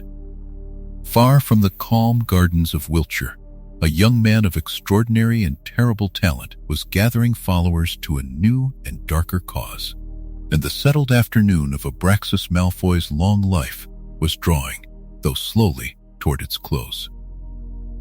The son he had raised so carefully in the old ways stood on the edge of a choice that his father could never fully have imagined.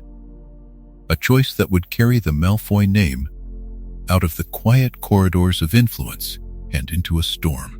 Up next in Chapter 11, Lucius Malfoy, the young Death Eater, will uncover how the heir of that proud house came of age just as a new power rose in the shadows, and how the lessons of his father led him toward a master whose service would test everything the Malfoys had built.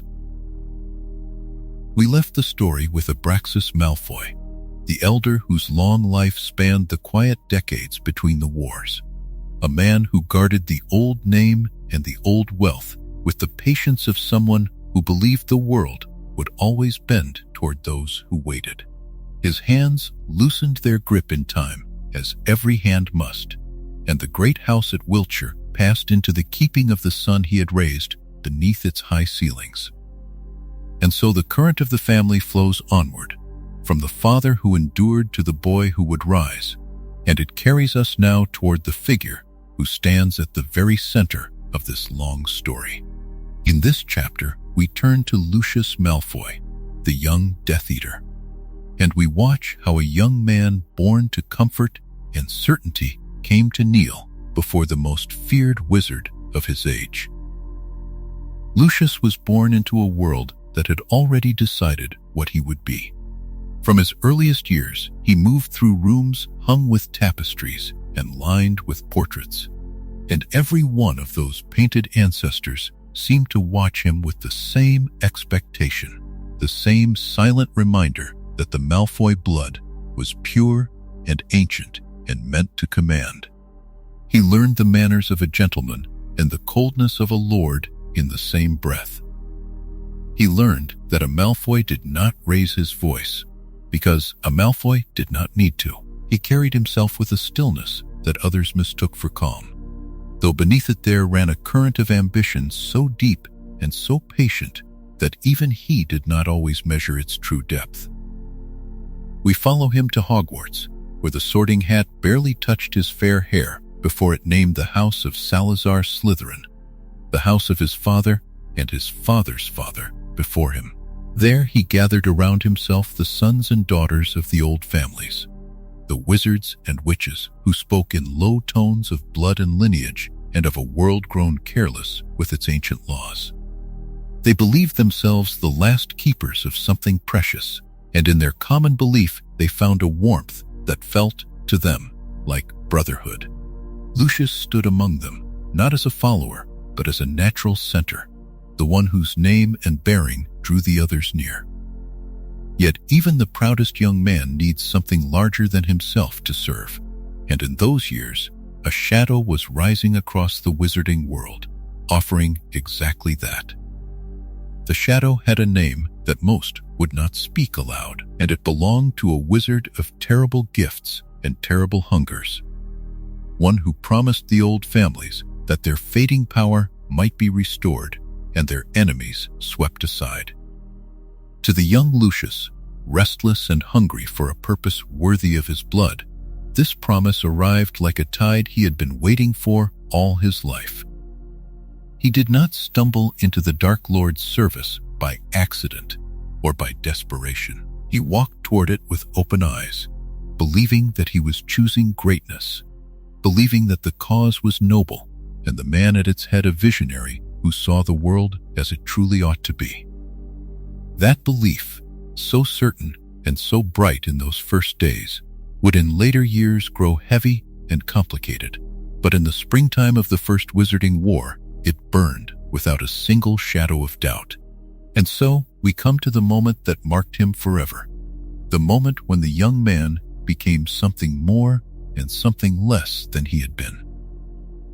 In a quiet room, away from the eyes of the ordinary world, he offered his left arm to his new master, and upon the pale skin there was burned a mark he would carry to the end of his days. The dark mark took its shape in black, a skull with a serpent coiling from its open mouth, the sign by which every servant of the Dark Lord knew his fellows, and by which the Dark Lord could summon them from any distance with a single touch. We can imagine how it felt in that first instant, the searing heat of the enchantment settling into the flesh, and how the young Lucius held himself perfectly still, unwilling to let any tremor betray the pride he took in his new belonging. To him, the pain was a small price, almost a gift, a proof that he had been chosen, and that he now stood among the inner circle of the most powerful wizard alive. With the mark upon his arm, he took his place among the Death Eaters, and here we should pause to understand what that place truly meant. The Death Eaters were not a rabble. They were an order, a gathering of pure blood families and gifted wizards bound together by loyalty and by fear, each one given a role in the great design their master was weaving across Britain. Lucius, with his wealth and his charm and his ease among the powerful, became a figure of no small importance. He could move through the highest halls of wizarding society without suspicion. For who would imagine that a lord so polished and so respectable knelt in secret before the darkest of masters? He carried messages. He opened doors. He lent the movement the sheen of respectability that money and old blood can buy. Among the hooded servants who did their work in shadow, he was one whose value lay as much in his standing as in his wand. Yet the pride of serving the Dark Lord came braided always with peril, and this is the truth that the young man understood only slowly. To wear the mark was to belong, but it was also to be owned. The same enchantment that summoned him to his master's side could never be removed, never hidden for long, never denied. The favor of the Dark Lord shifted like weather, warm one hour and cold the next, and those who basked in it learned to live with the knowledge that a single failure could turn approval into wrath. The Death Eaters served a master who valued them only so far as they were useful, and beneath all their pride there ran a thin and constant thread of dread. Lucius, who had never in his life feared any man, learned in those years the particular fear of one who has given himself entirely to another and can no longer call his own life his own. Still, in the early days the peril seemed a distant thing, easily outweighed by the glory. We watched the young Death Eater at the height of his certainty, moving through the war as though it were a game already won, believing that his master would triumph and that he himself would stand among the rulers of the new order.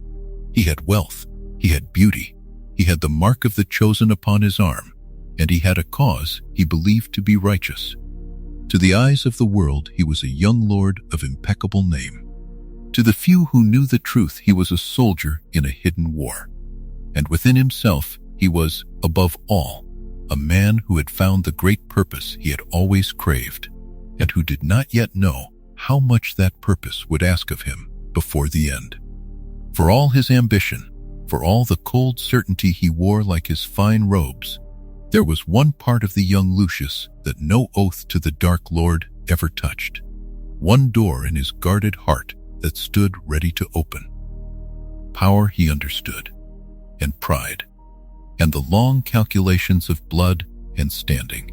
But he had not yet met the person who would become the true fixed point of his whole existence, the one for whom, in the darkest years still to come, he would risk everything the Dark Lord had given him, and everything the Dark Lord might take away. Her name belonged to another ancient house, a family as proud and as pure as his own, and her story is bound to his so tightly that the one cannot be told without the other. Up next in Chapter 12, Narcissa Black, we'll uncover how the daughter of a noble line stepped into the life of the young Death Eater, and how a love kindled in the shadow of the war would come to shape the fate of the House of Malfoy for all the years that followed. We left the young Lucius Malfoy at the threshold of a life that would ask everything of him, a boy of silver hair and old money, learning that pride could be a shield and a snare at once. He walked into his early years as a wizard already burdened by a name, already watched by those who expected him to carry forward the quiet ambitions of his house. Yet even the proudest of young men must in time look outward for the one who will stand beside him through the long seasons of his story.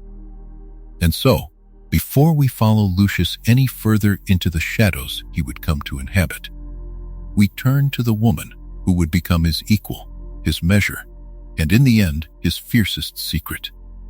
We turn tonight to Narcissa Black. To understand Narcissa is to understand the house that shaped her, for she was a Black long before she was ever a Malfoy, and the name was not a small thing to carry. The House of Black was ancient and noble, older than many of the families who imagined themselves grand, threaded back through centuries of witches and wizards who guarded their blood as though it were the last pure water in a drying world. Their motto spoke of purity kept always, a phrase stitched into tapestries and whispered like a prayer. And it hung over every child born into that family the way a heavy sky hangs over a still valley. Narcissa was born into this world of dark wood and green velvet, of portraits that murmured to one another when the corridors emptied, of a family tree so vast and so carefully tended that whole branches could be burned away for the crime of loving the wrong person. She was the youngest of 3 daughters, and much of who she became can be read in the light and shadow of her 2 elder sisters. The eldest was Bellatrix, fierce and burning even as a girl, a young witch whose devotion to the old ways ran so hot that it frightened even those who shared her beliefs. Bellatrix was all edges and appetite, a storm given a wand, and she would grow into one of the most feared followers of the dark wizard who was rising in those years. Between the eldest and the youngest came Andromeda, and Andromeda was different, softer in some ways, and yet far braver in the one way that mattered most to a family like theirs. For Andromeda looked at the great scaffolding of blood and status that held her house together, and she found she could not live inside it.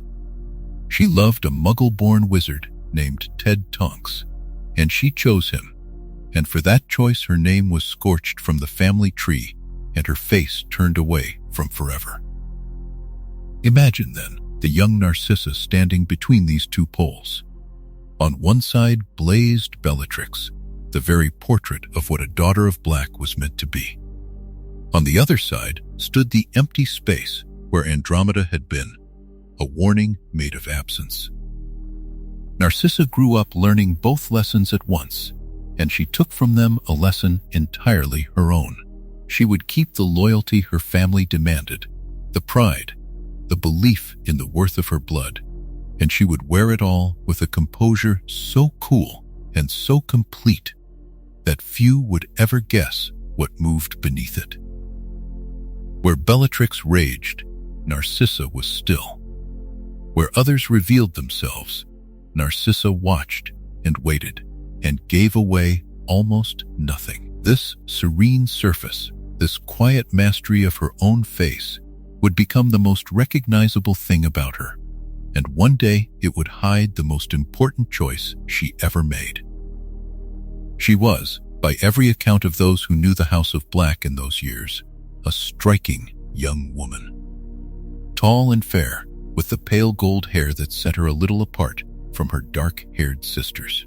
She carried herself with the unhurried grace of someone who had never once doubted where she belonged. There was a coolness to her that some mistook for coldness, but it was not coldness at all. It was control, the deep and practiced calm of a woman who had decided early that she would never be caught unguarded. In a family where every word could be weighed and every gesture remembered, such stillness was a kind of armor, and Narcissa wore it better than anyone. She had learned, watching her sisters, that a temper spent in the open leaves a person with nothing held in reserve, and she meant always to keep something in reserve. So she smiled seldom and revealed less, and those who tried to read her found only their own reflections looking back, which was exactly as she wished it to be. And it was into this poised and careful life that Lucius Malfoy came. The 2 families had circled one another for generations, the Blacks and the Malfoys, both wealthy, both proud, both certain of the ancient importance of their blood. A union between them was not merely a marriage of 2 hearts, but the joining of 2 great, pure blood houses, a knitting together of 2 long lineages into something that both families regarded as fitting and even inevitable. When Narcissa Black became Narcissa Malfoy, tapestries in more than one manor were adjusted to record it, and the wizarding families who kept such things nodded to one another as though a natural law had been satisfied. Yet we should not imagine that this was a marriage only of arrangement and advantage. For whatever else can be said of Narcissa, her devotion was real, and it ran deeper than blood or name. She loved Lucius, and she would come to love the home they built together at Malfoy Manor, that sprawling house of peacocks and pale stone and long-shadowed halls. She stepped into the role of mistress of the manor with the same quiet certainty she brought to everything, moving through its rooms as though she had always been meant to hold them. To the wider world, she was the perfect picture of a great pure blood wife, composed, elegant, unreadable, standing at her husband's side through the gatherings and the ceremonies of their proud and narrow circle. But those who looked only at that cool surface missed the truth of her entirely. Beneath the poise burned a devotion so fierce and so complete that it would, in the fullness of time, undo the very allegiances she had been raised to serve. Narcissa Black had been taught to love her house, her blood, her name above all things. What her upbringing had not counted on was how utterly she would come to love the small family she made for herself, and how far she would one day be willing to go to protect it. The stillness that others read as detachment was in fact the surface of a very deep water, and in that water swam a loyalty fiercer than her sister Bellatrix ever showed to any cause.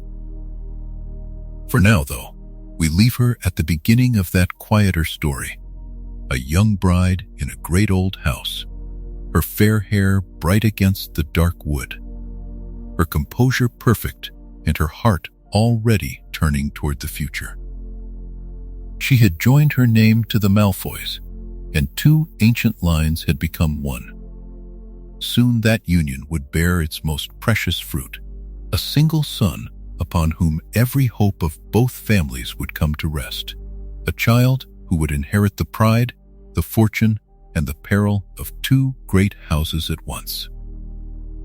Up next, in Chapter 13, the heir of the house will uncover how that long-awaited son came into the world, what it meant to be born the sole heir of both the Malfoys and the Blacks, and how the fierce love of a mother like Narcissa would shape the boy who carried all their names into an age of gathering shadow. We left our last chapter in the quiet company of Narcissa Black, the youngest of three sisters, who chose the calm of Malfoy Manor and the steady arm of Lucius over the storms that carried her siblings away.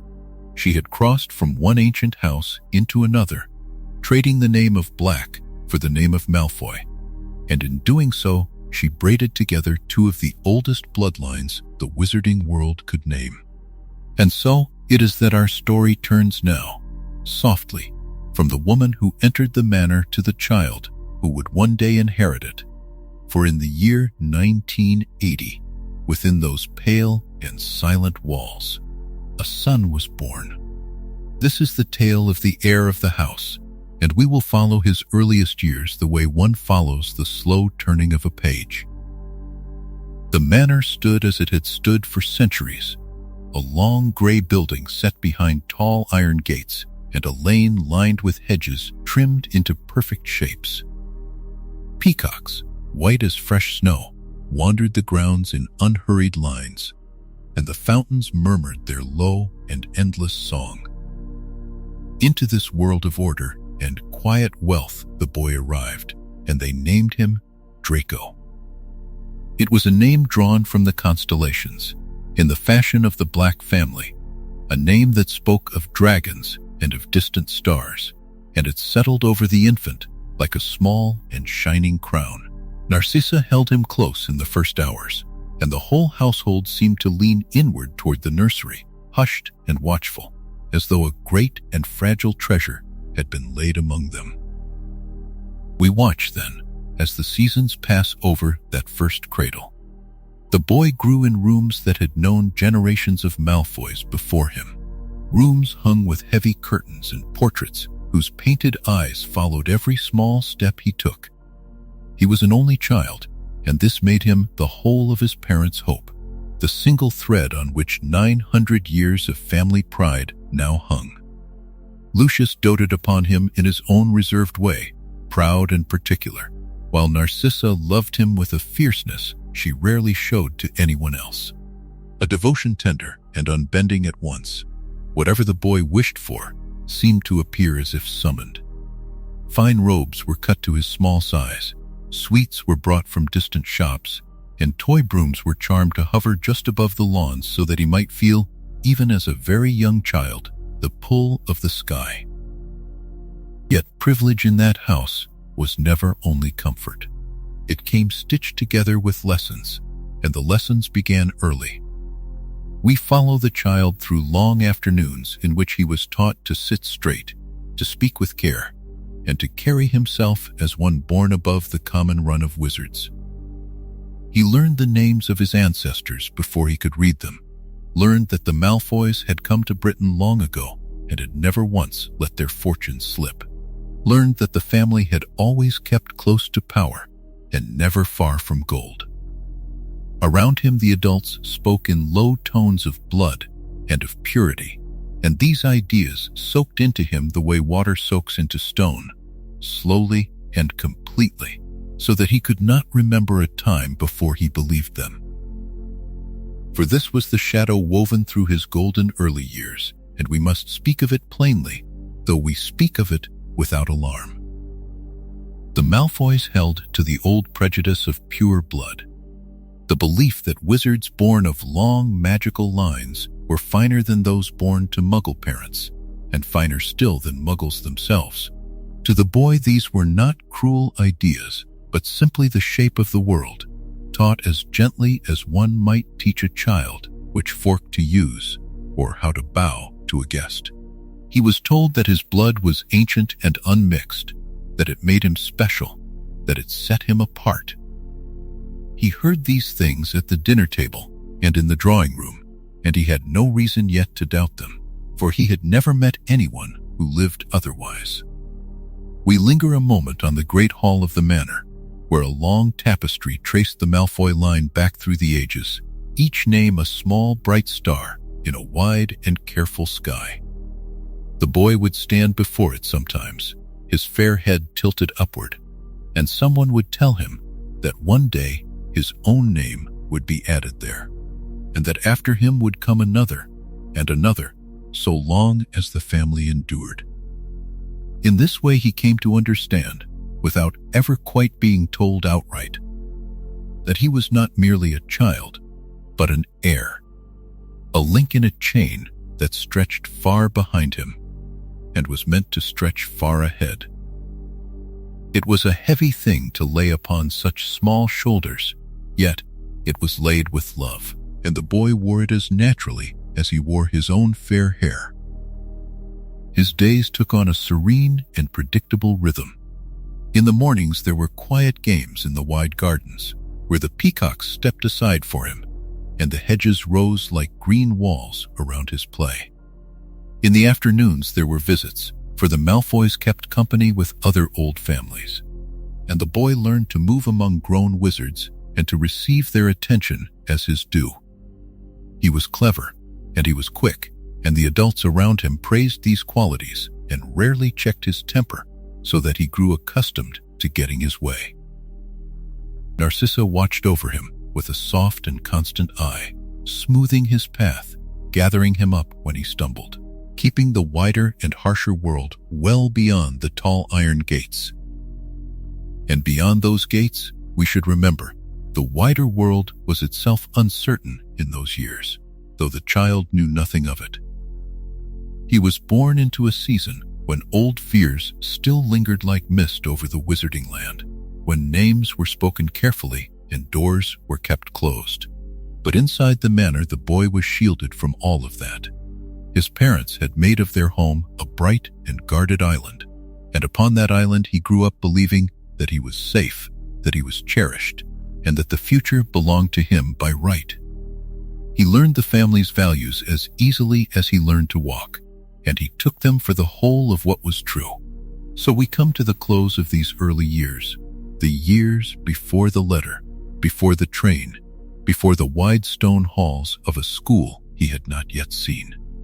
The air of the house was still small, still tender, still folded within the quiet of the manor and the love of his mother and the pride of his father. He had been given every advantage that gold and blood could buy, and he had been taught, above all, to believe in the greatness of his name. He was a child shaped with tremendous care to carry forward 900 years of Malfoy pride, and he did not yet know that the world outside the gates would test that pride in ways no tapestry could foretell.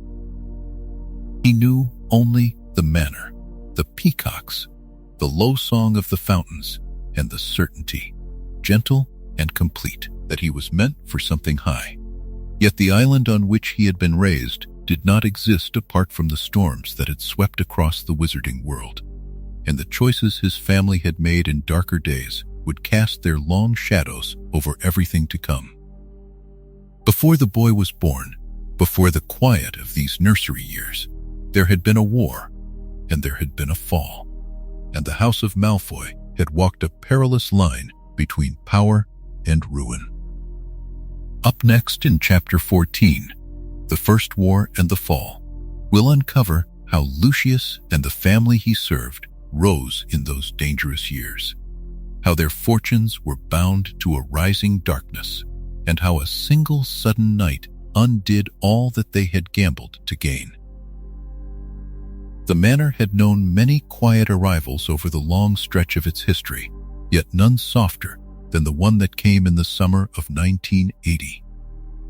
A child had been born beneath its high ceilings, an heir with pale hair and gray eyes, a son named Draco, and for a time the great house seemed to hold its breath around him. Lucius and Narcissa watched the cradle in the low light of the nursery, and the peacocks on the lawns folded their white feathers against the evening, and the whole estate settled into the tender hush that follows the coming of a new life. The family line, so ancient and so proud, had a fresh thread woven into it now, and the weight of every generation that had come before seemed for a moment to rest lightly, almost peacefully, upon the shoulders of that small sleeping boy. But the world beyond the manor gates was not peaceful in those years, and to understand what came next, we must turn our attention to the shape of the times themselves, to the First War and the fall that closed it. For while Draco slept in his cradle, the wizarding world was living through one of its darkest and most fearful ages, a stretch of years when the wizard who had taken the name Lord Voldemort gathered followers to himself and spread his influence like a slow cold across the land. Lucius Malfoy had bound himself to that cause. He had taken the mark upon his forearm and joined the ranks of those who called themselves the Death Eaters, and he had done so believing, as so many of his kind believed, that the old order of pure blood and inherited privilege would be preserved and elevated by the wizard he served. We follow then the long shadow of that war as it stretched across the country, and we watch how it touched even the sheltered rooms of the manor. These were years of secrecy and suspicion, of families divided and old friendships broken, of a slow and terrible fear that settled into ordinary lives. Voldemort had risen with astonishing speed, drawing to himself the disaffected and the ambitious, the cruel and the merely frightened, and for more than a decade he had seemed almost unstoppable. He worked through terror and through whispered threat, through the sudden disappearance of those who opposed him, and many who did not share his beliefs bent before him simply because they saw no other way to keep their households safe. The ministry of magic itself grew hollow and uncertain whom to trust, uncertain how deep the rot had spread. And through all of this, the Malfoy family kept its place. Lucius moved among the powerful with the smooth assurance of a man who had never wanted for anything, and he served his master with a careful eye always turned toward the survival of his own name. This was the quality that would come to define him in the years ahead. This instinct for self-preservation dressed in the fine robes of loyalty. He gave to the cause, and he took from it what advantage he could, and he watched, always, for the direction of the wind. Then came the night that changed everything, the night that would afterward be spoken of in hushed tones for generations to come. It was the last day of October in the year 1981, and on that night Lord Voldemort went to a small house in the village of Godric's Hollow, seeking a family who had defied him. What happened there passed into legend. The dark wizard, who had terrorized the wizarding world for so long, turned his wand upon a child of barely more than 1 year of age, And in that turning, something went wrong, something no one fully understood. The curse rebounded. The great and terrible Voldemort was undone, his body destroyed, his power scattered, and the infant survived with nothing but a thin mark upon his brow. The boy was Harry Potter, though that is a story for other nights. What matters here is the fall itself, the sudden and total collapse of the wizard around whom the whole Dark Age had been built. We can imagine how the news traveled, how it moved from house to house across the sleeping country in the small hours of that night and the pale morning that followed. For those who had suffered under the shadow, it came as an almost unbearable relief, a joy so large it hardly seemed real. Owls filled the dawn sky. Strangers greeted one another in the streets. The long fear lifted like a fog burning away, and the wizarding world woke as though from a nightmare it had feared would never end. But in the manor, and in the halls of others like it, the news arrived with a very different meaning, and it is that meaning we now follow into the quiet aftermath. For Lucius Malfoy, the fall of Voldemort was not only the end of a cause, it was a danger of the most immediate and personal kind. With the dark wizard gone, the ministry turned at once to the work of justice, and its officers went out across the land to gather those who had served him. Many of the Death Eaters were found and taken. They were brought before the courts, questioned closely, and sentenced, and a great number of them were sent to the fortress of Azkaban, that grim island prison set far out in the cold northern sea, where the soul-draining guardians called Dementors kept watch over the guilty. Some of the most devoted among Voldemort's followers went willingly, even proudly, believing their master would one day return to free them. Others fought their fate to the last and lost. But Lucius did not go to Azkaban, and the manner of his escape from that fate tells us almost everything about the man and about the family he protected. When the ministry came to question him, he did not defy them, and he did not boast. Instead, he claimed, with all the wounded dignity his name and bearing could summon, that he had never truly chosen to serve the Dark Wizard at all. He said that he had been bewitched, that his will had been taken from him, that everything he had done in those dark years had been done under the power of the imperious curse, one of the 3 most forbidden spells in all of wizardry, a curse that can bend a person entirely to another's command and rob them of their own choices. He presented himself not as a follower, but as a victim, a good man overpowered by a force he could not resist, and he wove this account with such skill and such calm that the ministry, weary and wishing to move on, chose to believe him. It was a defense that many of the wealthy and well-connected used in those days, and for Lucius, it worked. The charges fell away. He walked free from the questioning rooms with his name intact and his conscience arranged to his own satisfaction. More than that, he was able to keep everything that mattered to him. The vast Malfoy fortune, the ancient manor with its peacocks and its portraits, the standing of the family among the old pure blood houses, all of it was preserved untouched, while others who had stood beside him in the same cause lost their freedom, their wealth, and their futures behind the walls of the northern prison. And so the family emerged from the First War not diminished, but, in the strange arithmetic of survival, almost strengthened. Lucius returned to the manor, to Narcissa, to the cradle where his son slept, unaware of any of it, and he set about rebuilding his influence in the new and cautious world that followed the fall. He gave gold to the ministry.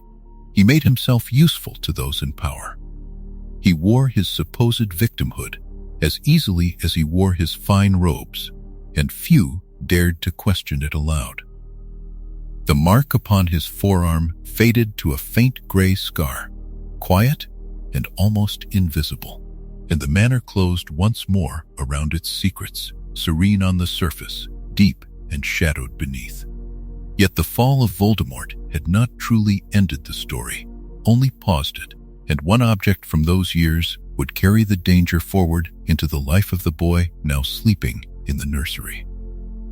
Up next, in Chapter 15, The Diary and the Chamber, we'll uncover how a small black book kept by Lucius Malfoy held a fragment of the dark wizard's ruined soul, and how the passing of that quiet, ordinary-looking diary would one day open a hidden chamber and wake an ancient terror beneath the school. When the First War ended and the Dark Lord vanished into rumor and ash, the wizarding world exhaled a long breath it had held for 11 years. Many of those who had followed him were dragged before the courts, and many of them were sent to the cold island fortress where the guards feed on memory and hope. Yet the master of Malfoy Manor did not follow them into that darkness. Lucius Malfoy, pale and composed, stood before the assembled judges and offered them a story they were eager to believe. A story in which he had been a victim rather than a servant, a man bewitched against his will and thankful now to be free. He spoke of enchantment and coercion, and he let a great deal of gold move quietly through the proper channels. And when it was over, he walked out of the ministry into the daylight, a free man. The family kept its manor, its fortune, and its seat at the polished tables where the fate of the wider world is decided. To the sleeping mind, this is a soft mercy, a house that keeps its lamps lit while others go dark, and we watch it with the drowsy calm of someone who already knows how fragile such mercies can be. 10 years passed like water over stone.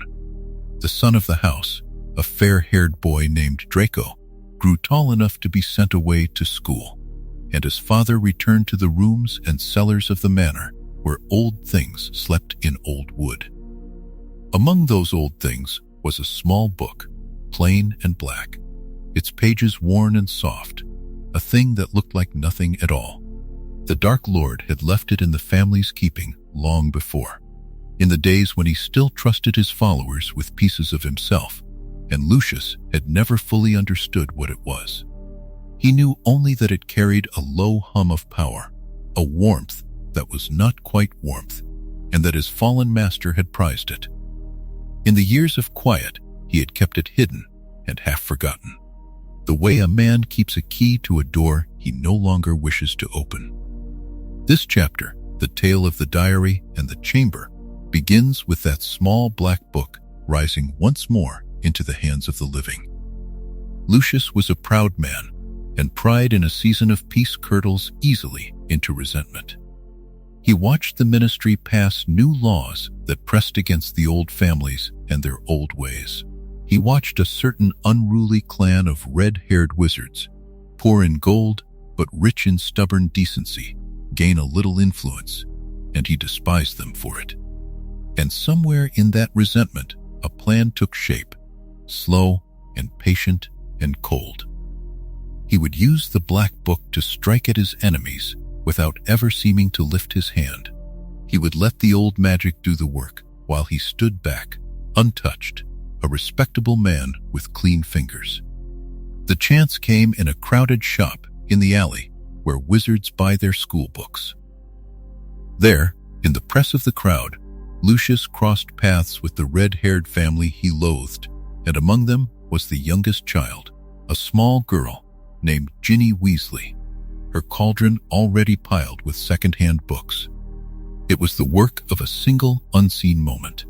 With a gesture as smooth as breathing, he slipped the plain black book in among her things, hidden between the covers of an old and battered textbook, and then he stepped away and let the crowd carry him on.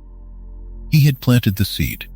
He did not know, and perhaps did not care, that the book he had given to a child was far more alive than any book has a right to be. For the small black diary was not empty at all. Pressed within its pages lived a fragment of a soul, a sliver of the young Tom Riddle, who had once walked the halls of the school and had grown, in secret, into the Dark Lord himself. As a boy, Riddle had torn a piece of his own spirit free and bound it into the book, and that piece had waited there ever since, patient as a spider, hungry for a living mind to feed upon. When the girl began to write in it, the book wrote back.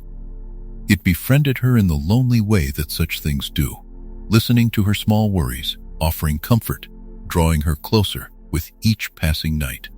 And as it drew her closer, it drank from her, taking her warmth and her strength and her will a little at a time, growing more solid as she grew more faint.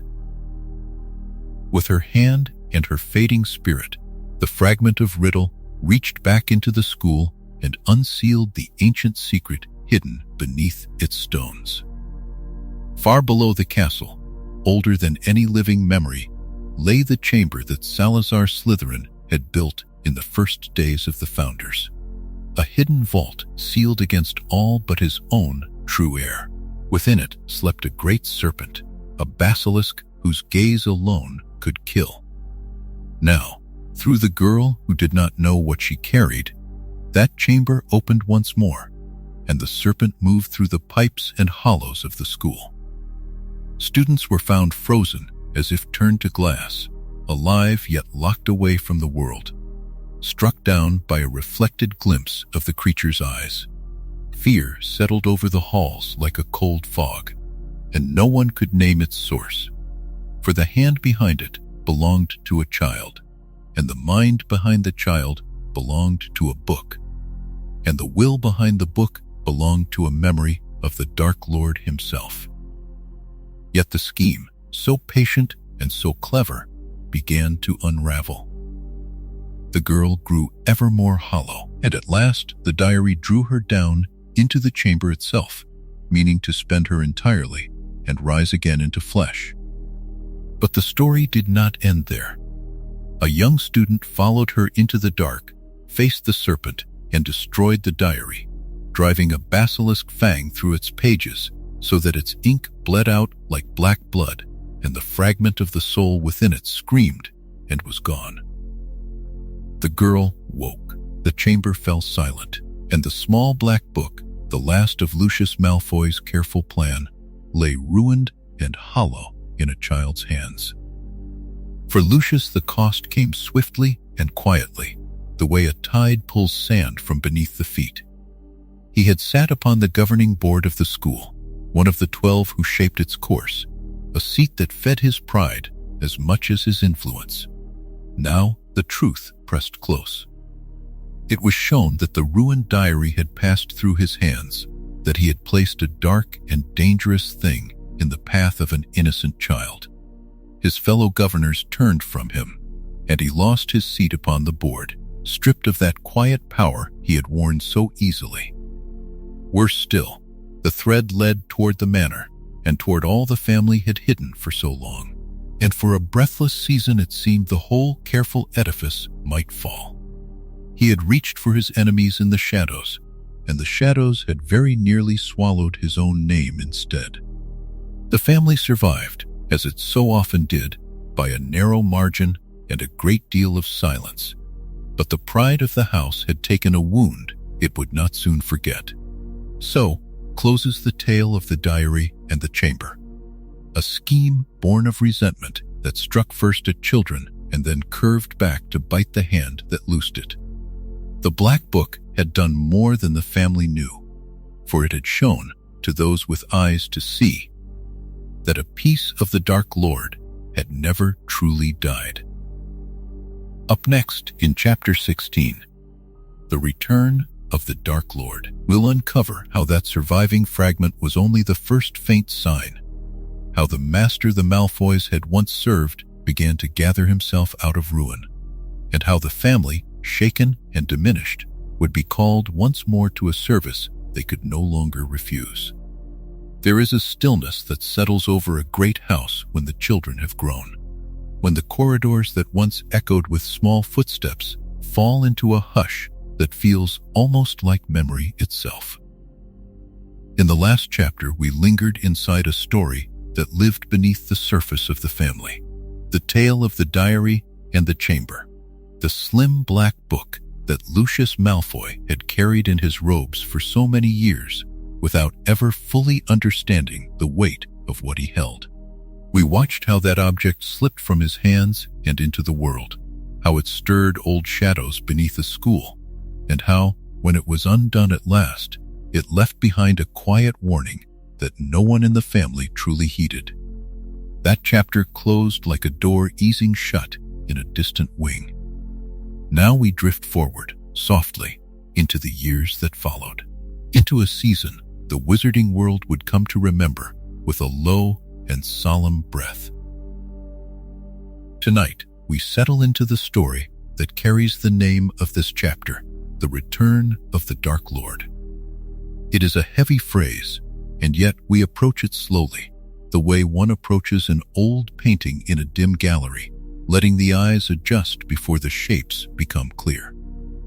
For much of a decade after his first fall, the being once known as Tom Riddle had existed as little more than a rumor, a thing scattered and formless, drifting at the edges of the living world. Few believed he could ever gather himself again. Fewer still spoke his name aloud, and in the fine drawing rooms of the old families, in the marble quiet of places like Malfoy Manor, there had grown a comfortable habit of forgetting, a way of speaking about the past as though it were a storm that had blown itself out for good.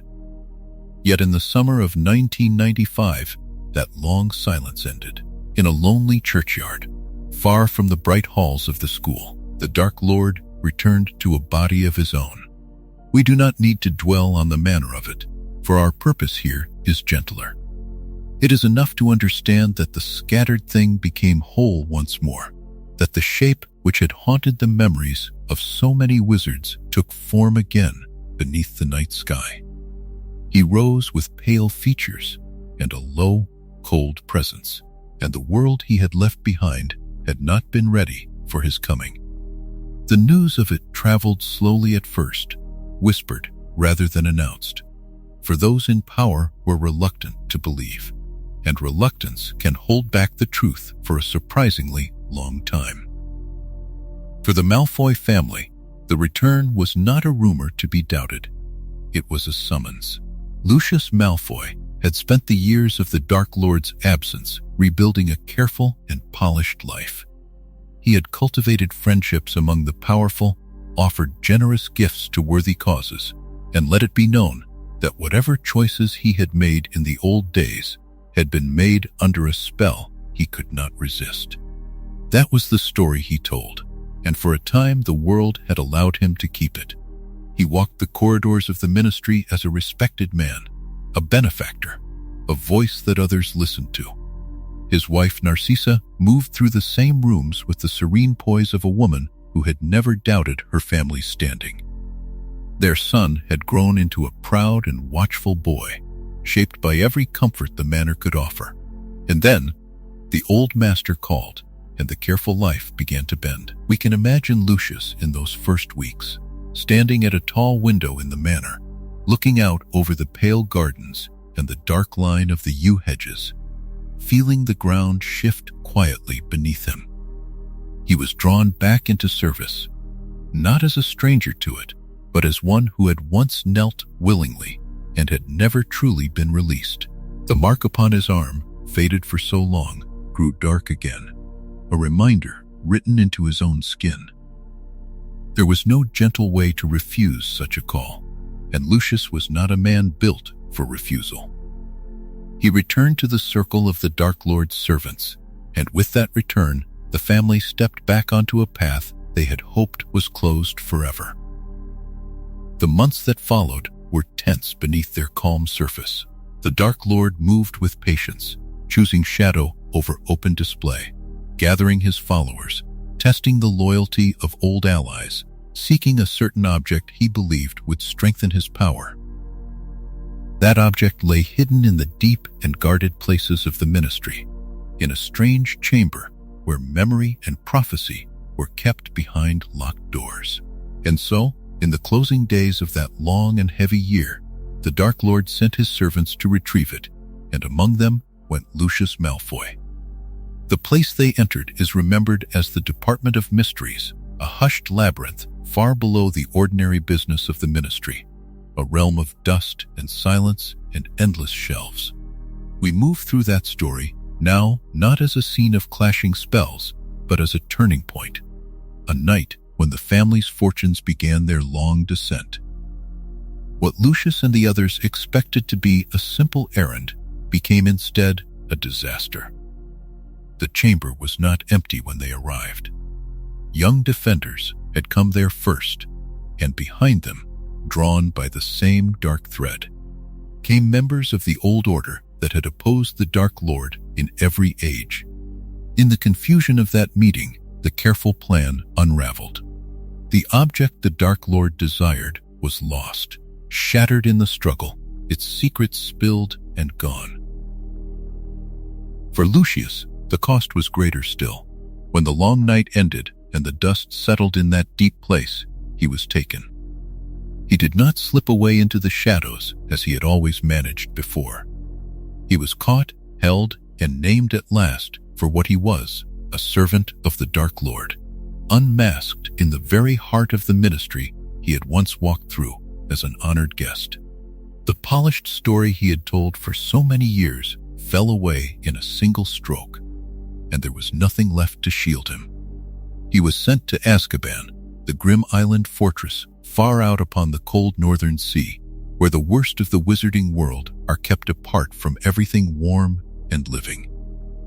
We pause here to feel the quiet weight of that change. For years, the manor had stood as a symbol of the family's strength, its gates closed against the world, its rooms filled with treasures, and its name spoken with respect.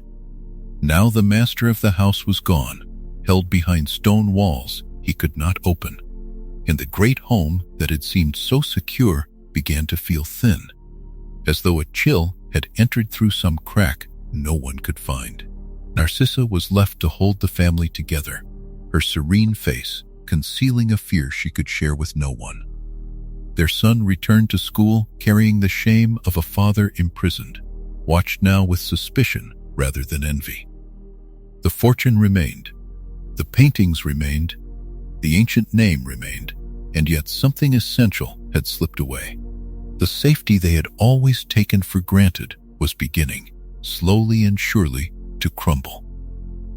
The Dark Lord, meanwhile, had emerged from the shadows into the open at last, for the disaster in that deep chamber had forced the truth into the light. The world could no longer pretend he was gone, and a master who has risen again is rarely tender toward the servants who fail him. The family that had once welcomed him with pride now found itself bound to a power that offered no comfort, only demand, and the debt of that failed night would fall upon them all. Up next in Chapter 17, The Manor Becomes a Prison, we'll uncover how the very walls that once sheltered the Malfoys turned cold around them, how the great house passed under a darker hand, and how a home built on power became a place its own family could no longer freely leave. For many long years, the Malfoy family had believed themselves untouchable, seated at the very top of the wizarding world, and we have watched them wear that belief like a fine cloak that never seemed to fray. Yet by the time the Dark Lord returned in full, that cloak had grown thin at the edges, and the confidence that once filled their halls had softened into something far quieter. Lucius, the proud head of the house, had been taken to Azkaban after the events in the Department of Mysteries, and his absence settled over the manor like a low mist that would not lift. We follow the family now into a chapter of their story where the walls they had trusted for centuries begin to close around them, and where the grandeur that once shielded them starts, slowly and without warning, to become something else entirely. To understand what came next, we drift back to the shape of the house itself. Malfoy Manor stood in the countryside of Wiltshire, a sprawling estate of pale stone and tall, dark windows, surrounded by long lawns and hedges trimmed into careful order.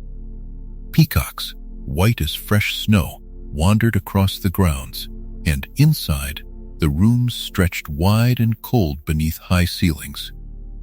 It had always been a place of quiet display, a home built to impress rather than to comfort, and for generations the Malfoys had moved through it as though the world belonged to them. We watch that world grow smaller now, room by room, as the manor prepares to take on a purpose no one in the family had ever wished for. When Lord Voldemort chose Malfoy Manor as his headquarters during the Second Great War, the meaning of the house shifted in a single silent turn. The Dark Lord did not ask, and the family did not refuse, for there was no refusing left to give. He and his followers moved into the estate as a tide moves into a low shore, filling the drawing rooms and the long corridors, settling into chairs that had once held only Malfoys and their guests. The great home that had been a symbol of the family's standing became, almost overnight, the center from which the darkest movement of the age was directed. And so we arrive at the heart of this chapter, for it is here that the manor becomes a prison, not through locks or bars, but through the slow and total loss of everything the family had once controlled. We watch Narcissa, the lady of the house, move through her own rooms like a guest who has forgotten where she is welcome.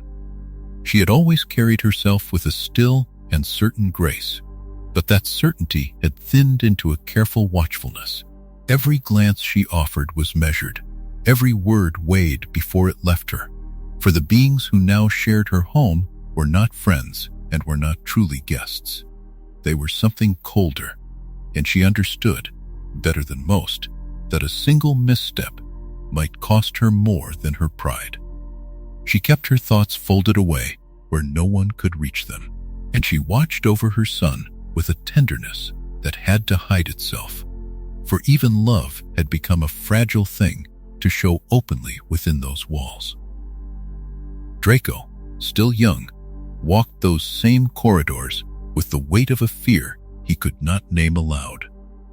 The boy who had once boasted so easily in the halls of Hogwarts had grown quiet and pale, his sharp edges worn down by the presence that now ruled his home.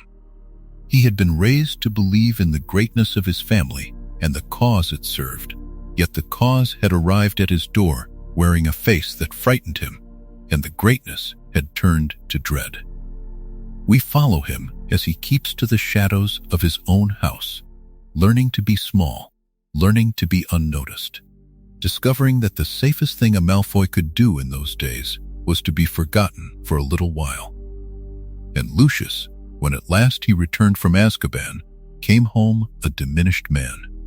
The proud bearing that had once defined him had cracked and could not be mended.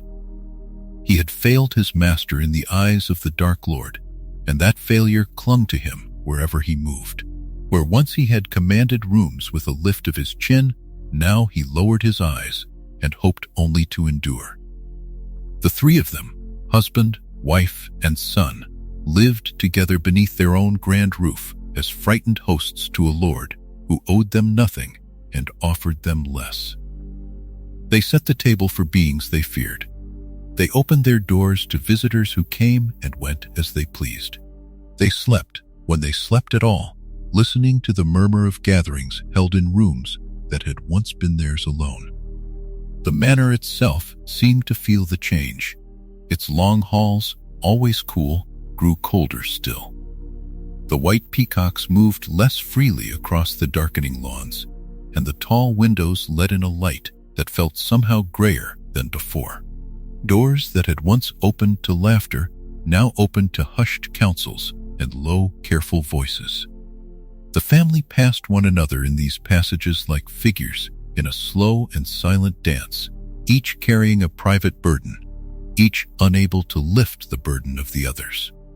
There is a particular sorrow in a home that is turned against those who live in it, and we feel that sorrow settle here, tender and heavy, over a family that had once believed itself beyond the reach of fear. We should pause to notice what had truly been taken from them, for it was not their wealth, and not their walls. It was their pride, first of all, stripped away piece by piece until nothing of it remained on display. It was their power, which had rested for so long on the certainty that they mattered, and which now dissolved into a helplessness they had never imagined tasting. And it was their peace, the simple ability to feel safe within one's own home, which vanished the moment the Dark Lord crossed their threshold. What remained was the house, empty of everything that had once made it theirs, and the three of them within it, holding on to one another in the only ways that fear would allow.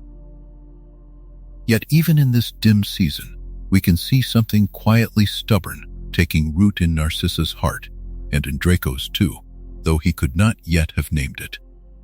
It was not defiance, for defiance would have been far too dangerous. It was something softer and more enduring, a thread of love that ran beneath all the dread, binding a mother to her son and a family to the faint hope that they might one day survive this and step back into the light. That thread would matter greatly in the days to come, and we will follow it as it is tested again and again in the long night that lay ahead of them.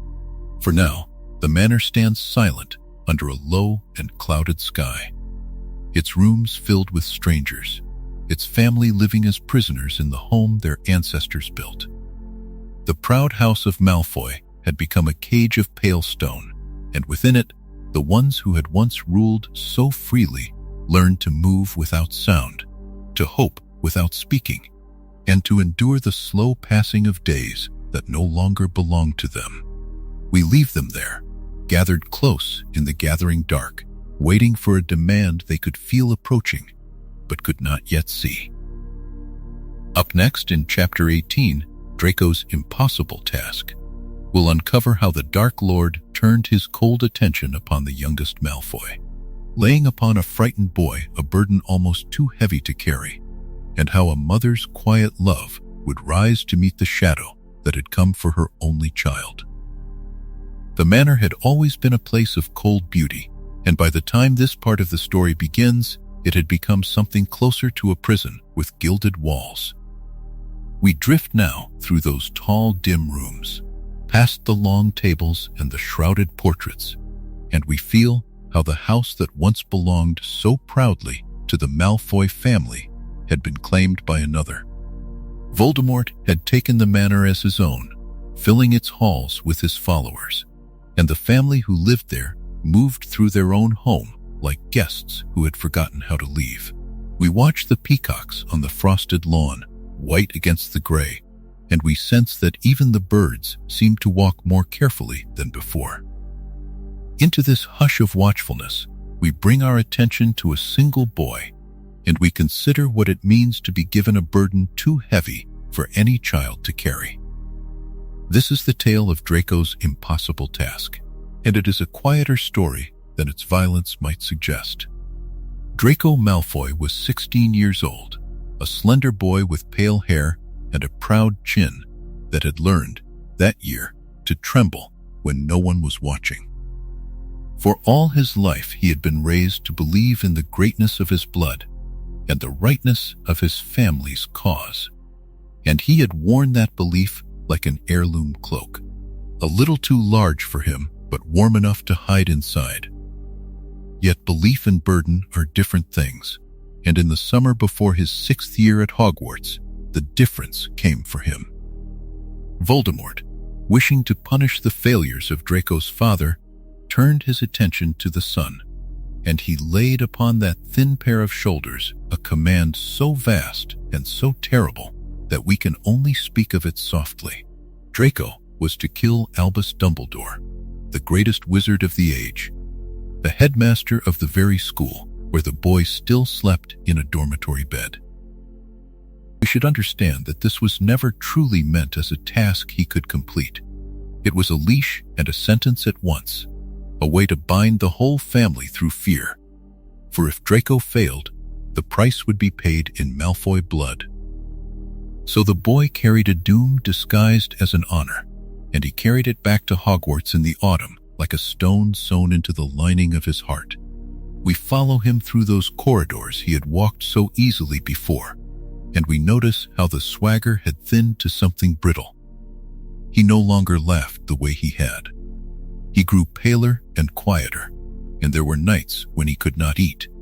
And the friends who had once trailed behind him found that they no longer knew what to say to the boy who had gone so far inside himself. At the center of his secret labor stood a battered wooden thing called the Vanishing Cabinet, and to understand Draco's year, we must understand this cabinet.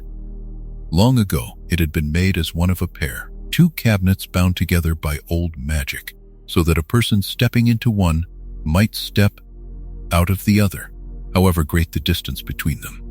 One of the pair stood in a shadowed room at Hogwarts, a vast forgotten chamber where the school hid the things it wished never to see again.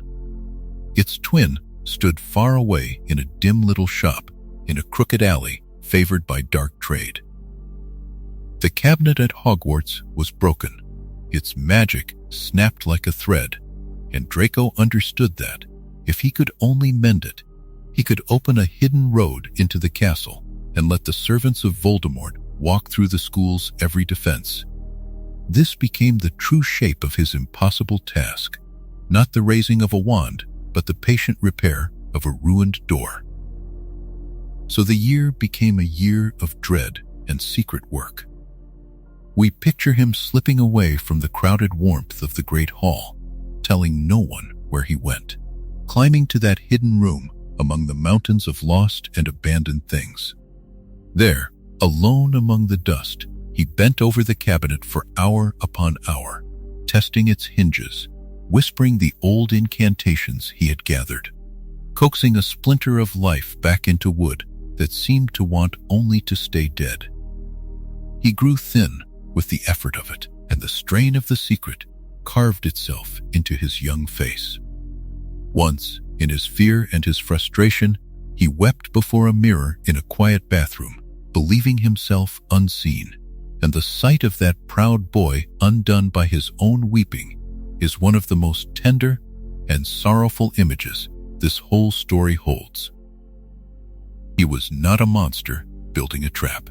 He was a frightened child trying to save the people he loved by doing a thing that would ruin him.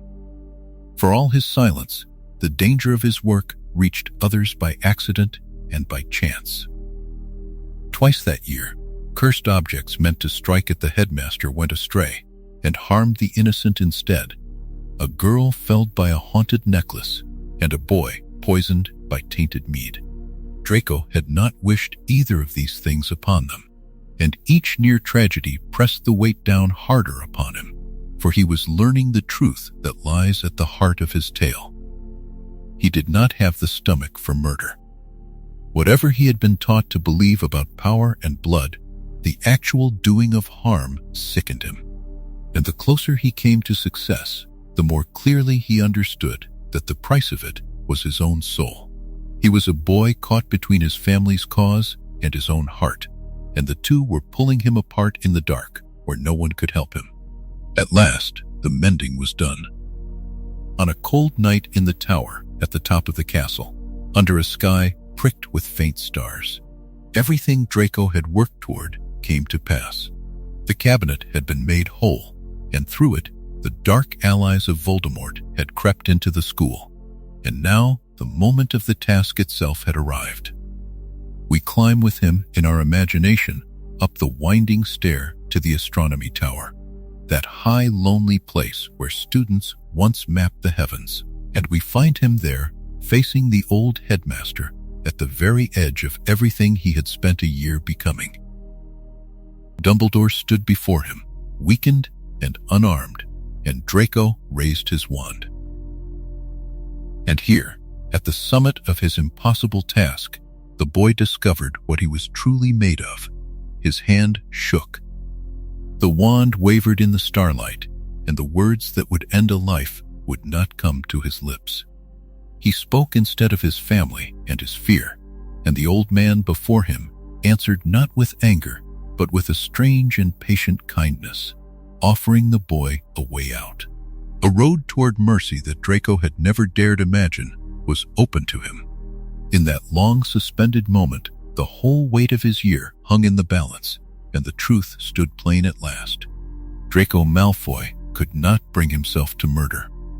The task that had been laid upon him to break him had instead revealed the one thing his masters had never counted on, which was that somewhere beneath all his pride there lived a conscience that would not be commanded. He lowered his wand a fraction, and for a heartbeat it seemed the tower might hold nothing but that mercy. Yet the tower was not empty. Others had climbed the stair behind him, followers of Voldemort who had come through the mended cabinet, and they were not children, and they did not tremble. The choice Draco could not make was about to be made by colder hands, and the night that had begun with a boy's failure to kill would end in a way that would scatter the Malfoy family to the winds and set them running through a war they no longer understood. Up next, in Chapter 19, The Battle and a Mother's Choice, we'll uncover how a mother's love for this same frightened boy would lead her to whisper the greatest lie of her life, and how that single quiet act would change the fate of the whole wizarding world. There is a moment before every ending when the world seems to hold its breath, and the story we settle into now begins in exactly such a moment. We left Draco upon the highest tower, weighed down by a task that had never truly been his to bear. A boy asked to carry a mountain in the hands of a child. He had lowered his wand there, in the cold air, and in that small motion he had chosen to remain human rather than become the thing he had been ordered to be. From that tower, the months slid downward toward a single night. The night this chapter carries in its title, The Battle and a Mother's Choice, and it is toward that night we now drift, slowly, without fear, as though watching a tide come in from a warm shore. The date settles over the story like a quiet weight. It is the 2nd of May, 1998. The great castle of Hogwarts, which had stood for nearly 1,000 years as a place of learning and warmth, now stood ringed by shadow, its towers lit not by candlelight, but by the pale flicker of spells. We do not linger on the noise of it. We do not follow the flashes or the falling stone. Instead, we keep our attention where the true story of the Malfoys lives, which is not in the clash of armies, but in the small, trembling spaces between three people who loved one another more than they loved any cause. For the Malfoys had come to this night already hollowed out. They had lived for months inside their own manor as guests who could not leave, their home turned into a court for a master who despised them. Lucius, once so proud, had grown thin and gray, his voice lowered, his eyes forever moving toward the door. Narcissa had learned to speak in the careful way of a woman surrounded by listeners, saying little, feeling everything. And Draco, the boy from the tower, had become a young man who flinched at footsteps. Whatever they had once believed about blood and purity had been burned out of them by the simple experience of living beside cruelty. What remained, when all the grand ideas had turned to ash, was the oldest thing of all. They wanted only to survive, and they wanted one another to survive most of all. So when the battle came, and the two sides drew apart for a pause in the fighting, the Malfoys were not thinking of victory. They were thinking of a single face. Draco was somewhere inside that burning castle, and neither parent knew whether he still breathed. Narcissa stood among the ranks of the dark, surrounded by figures who frightened her, and she held one thought before her like a candle in a long corridor. She had to find her son. Everything else, the war, the master, the fate of the wizarding world, had shrunk to that one point of light. It was in this pause that the strangest and most tender act of the whole night took place, and we come to it now with soft steps. The Dark Lord had gone into the Forbidden Forest, that ancient wood at the castle's edge, and there he had struck down the boy who had opposed him, Harry Potter, or so it appeared. The forest was dim and close, the trees old and patient, and in the hush after the spell, The Dark Ones needed to know whether their enemy was truly gone. Narcissa was sent forward to be certain. She knelt upon the cool earth beside the fallen young man, and she bent close, and she laid her hand against his chest to feel for the slow movement of a living heart. We pause here, gently, because this is the hinge on which so much turns. What Narcissa felt beneath her palm was not stillness.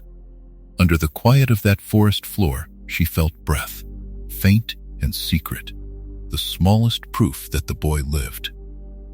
And in that instant, a mother made a choice that would tip the balance of the entire war, though she made it for no grand reason at all. She asked the young man, in a voice too low for others to hear, one single question: whether her own son was alive within the castle walls. The answer she received, breathed back to her so softly that only she could know it, told her that Draco lived. That was all she needed. That was everything. So she rose, and she turned to the waiting crowd, and she spoke a lie. We will not repeat her words, for the story keeps them close, but the meaning of them was plain. She told them the boy was dead. She said it clearly, and without a tremor, this woman who had learned so well how to hide her heart, and by saying it, she handed the Dark Ones a false certainty and handed the light its last secret chance. She did not do it out of loyalty to any side. She did it because a living boy in the forest was her only road back to a living boy in the castle. If the battle ended, if the crowd marched back to Hogwarts, believing their war already won, then she could walk among them and search the halls and find Draco and hold him again. Her lie was not a soldier's stratagem. It was a mother reaching through a war to touch her child, and everything she risked for that reaching. And so the tide of the night turned upon 4 quiet words no one but the fallen boy could hear. The dark procession returned toward the castle in triumph, carrying their false victory before them, never knowing that the very heart of their certainty had been quietly betrayed by a woman who wanted nothing from the world but her family. We follow them out of the trees, we follow the pale light back toward the broken gates, and all the while we hold in our minds the smallness of the thing that saved so much, a hand upon a chest, a whispered question, a single, quiet untruth. What came after belongs to the last hour of the war, and here too the Malfoys move like people walking through smoke, searching. When the fighting broke open again inside the great hall and the corridors, Lucius and Narcissa did not lift their wands for the master they had followed. They pushed through the chaos, calling a name, only a name, moving from room to ruined room with the desperate patience of parents who have decided that no cause on earth is worth the loss of their child. And when at last the 3 of them found one another in that vast wounded castle, they did the simplest and bravest thing left to them. They stopped fighting. They drew together, the 3 Malfoys, mother and father and son, and they folded into one another, and they let the war go on without them. We watch them there, in the still center of the storm, and we understand that this is the true ending of their long journey through pride and fear. They did not raise their voices for the Dark Lord in his final moments. They did not stand with him when the last spell fell and his power came undone forever. They chose, at the very end, the only side that had ever really mattered to them, which was the side of one another. When the darkness broke and the morning came gray and smoking over the hills, the Malfoys slipped quietly from the battle, 3 figures moving away from the noise, still living, still together, having given up everything they once believed in exchange for the only thing they could not bear to lose. And that, in the tender arithmetic of that long night, was enough. A family that had bowed so low and lost so much walked out of the war alive because a mother knelt in a forest and chose love over the master she feared. The great castle would be rebuilt. The names would be spoken for years to come, some in anger, some in wonder. But the Malfoys had passed through the fire and come out the other side changed, quieter, holding to one another in the pale light of a new day. Yet survival is only the doorway, and beyond it lies the long and uncertain question of how a family so marked by the war could ever find its way back to an ordinary life. Up next in Chapter 20, The Malfoys After the War, we'll uncover how three people who had chosen each other over everything learned to live in a world that remembered exactly what they had been. When the last echoes of the battle faded from the stones of Hogwarts, and the smoke that had hung over the castle drifted at last toward the pale light of morning, three figures made their way quietly through the ruin toward the broken gates. Narcissa had made her choice in the heart of the forest, a small and private choice that no one had commanded and no one had foreseen, and that choice had carried her family out of the wreckage of a war they had never truly wanted to fight. Lucius walked beside her with his eyes low and his shoulders bowed, and Draco moved between them, hollow and unhurt. A young man who had looked into the face of everything he had been raised to serve and found it wanting. They did not run. There was no longer anything to run from. In the hush that follows a great and terrible thing, they simply went home. This is the story of the Malfoys after the war, of what became of a family that had stood so near the darkness and yet, in its final hour, had turned away. It is a tender kind of story, slower than the ones that came before it, without duels or prophecies or the clash of ancient loyalties. It is the story of a name learning, across long and unremarkable years, how to be quiet. In the weeks that followed the fall of Voldemort, the wizarding world set itself to the difficult labor of judgment. Many who had worn the dark mark were gathered up and questioned, and many were sent to the cold cells that waited beyond the sea. The Malfoys, too, stood before that reckoning, and for a time it seemed that the whole long inheritance of their house might end in the same gray stone that had swallowed so many others. Yet when the accounts were weighed, something tipped in their favor. It was remembered that Narcissa had lied to the darkest wizard of the age, with her son's life balanced on the answer, that she had chosen a mother's love over fear, and that this small act of defiance had helped, in its own hidden way, to bring the whole edifice of terror down. It was remembered that the family had faltered at the end, that they had lowered their wands when it mattered, that they had wanted only to survive and to find one another again. And so the doors of the prison did not close on them. They were spared, and they went free, and they carried that mercy home like something fragile they were almost afraid to hold. The manor to which they returned was not the manor they had left. Its long corridors, once bright with the cold confidence of an old and powerful house, had grown dim and heavy with memory. Dark things had happened within those walls in the final year, and the rooms seemed to remember them. For a long while, the Malfoys lived among that silence without trying to fill it. They dismissed much of what had made their old life grand. The gatherings ceased. The proud visitors no longer came. The family that had once measured itself against the highest names in the wizarding world now measured itself against nothing at all. And in that absence of measuring there was, at first, only emptiness, and then, slowly, something gentler that began to grow in the emptiness like grass, returning to a burned field. Lucius was the most diminished of them.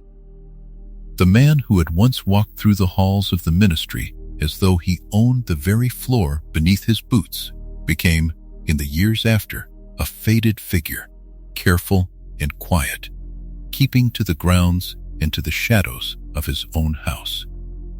Whatever pride remained in him had turned inward, and it no longer sharpened into cruelty. Narcissa endured more steadily, for she had always loved more than she had schemed, and love was the thing that survived. She tended the house and tended her husband, and above all, tended her son, watching him with a patient and unspoken worry as he found his way through the long convalescence of a soul that had been asked to carry too much too young. For it was Draco, in the end, whose changing tells the truest part of this story. He had been raised on the certainty of blood, taught from his earliest years that his name lifted him above others, and that the world was ordered rightly when his kind stood at the top of it. The war had taken that certainty from him piece by piece, until nothing of it remained but ash. He had seen where such beliefs led. He had stood in the great hall while people died for them, and he had felt, at the last, only the wish that it would end. The young man who grew out of that ruin was subdued, watchful, slow to speak, and slower to boast. The old sneer had left his face. In its place was something more thoughtful, a quietness that could almost be mistaken for humility, and that in time became something very near to it. He did not become a hero. That was never the shape of him, and this is not that kind of tale. He became, instead, something rarer in the annals of a proud house. He became ordinary, and he learned to be grateful for it. He married a woman named Astoria, gentle and clear-eyed, who did not share the old hungers of his family, and who cared nothing for the cold arithmetic of blood. She softened the edges of him that the war had not already worn away. Together they made a life that asked for little and gave much, a life lived beyond the reach of the great struggles that had defined his youth. In the fullness of the years there came a son, and they named him Scorpius. He was born into a world that his grandparents would scarcely have recognized, a world in which the old lines of pure and impure had begun, at long last, to blur and to matter less. Draco raised the boy without the poison he himself had swallowed. He did not teach him that some children were lesser for the blood in their veins. He did not seat him at the head of an imagined table.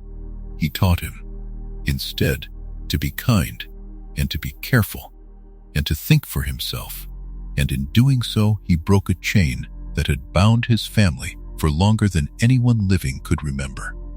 Watching his son run laughing across the grounds where such dark things had once been planned, Draco understood, perhaps without ever finding the words for it, that he was undoing the work of centuries with the simple daily labor of love.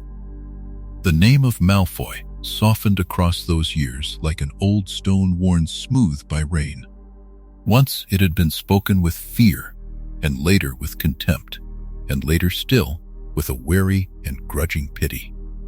But time is patient with families, as it is patient with everything, and slowly the name ceased to carry its old weight.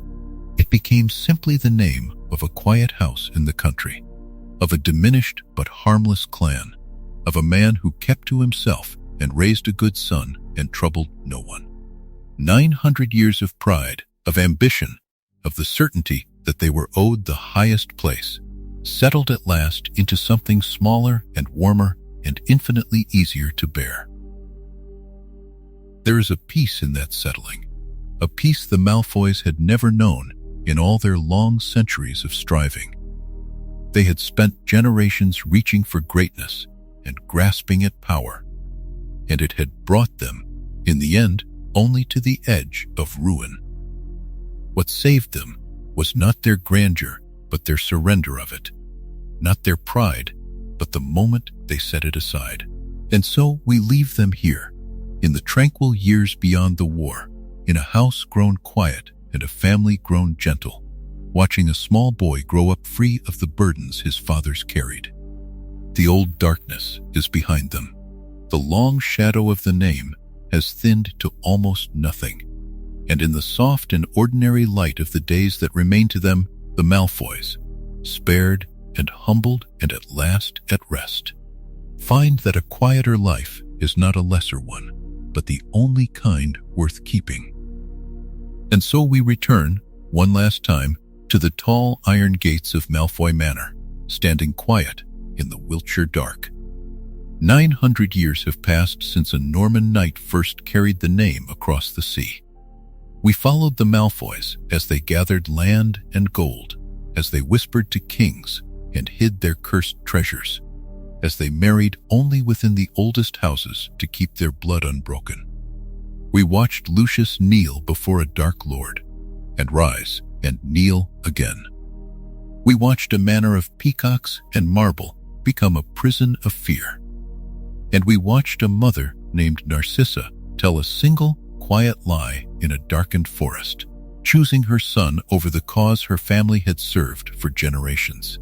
The peacocks still drift across the lawns, the gates still stand closed, but the family behind them learned, at the very end, that a name is only as dark as the choices of those who carry it.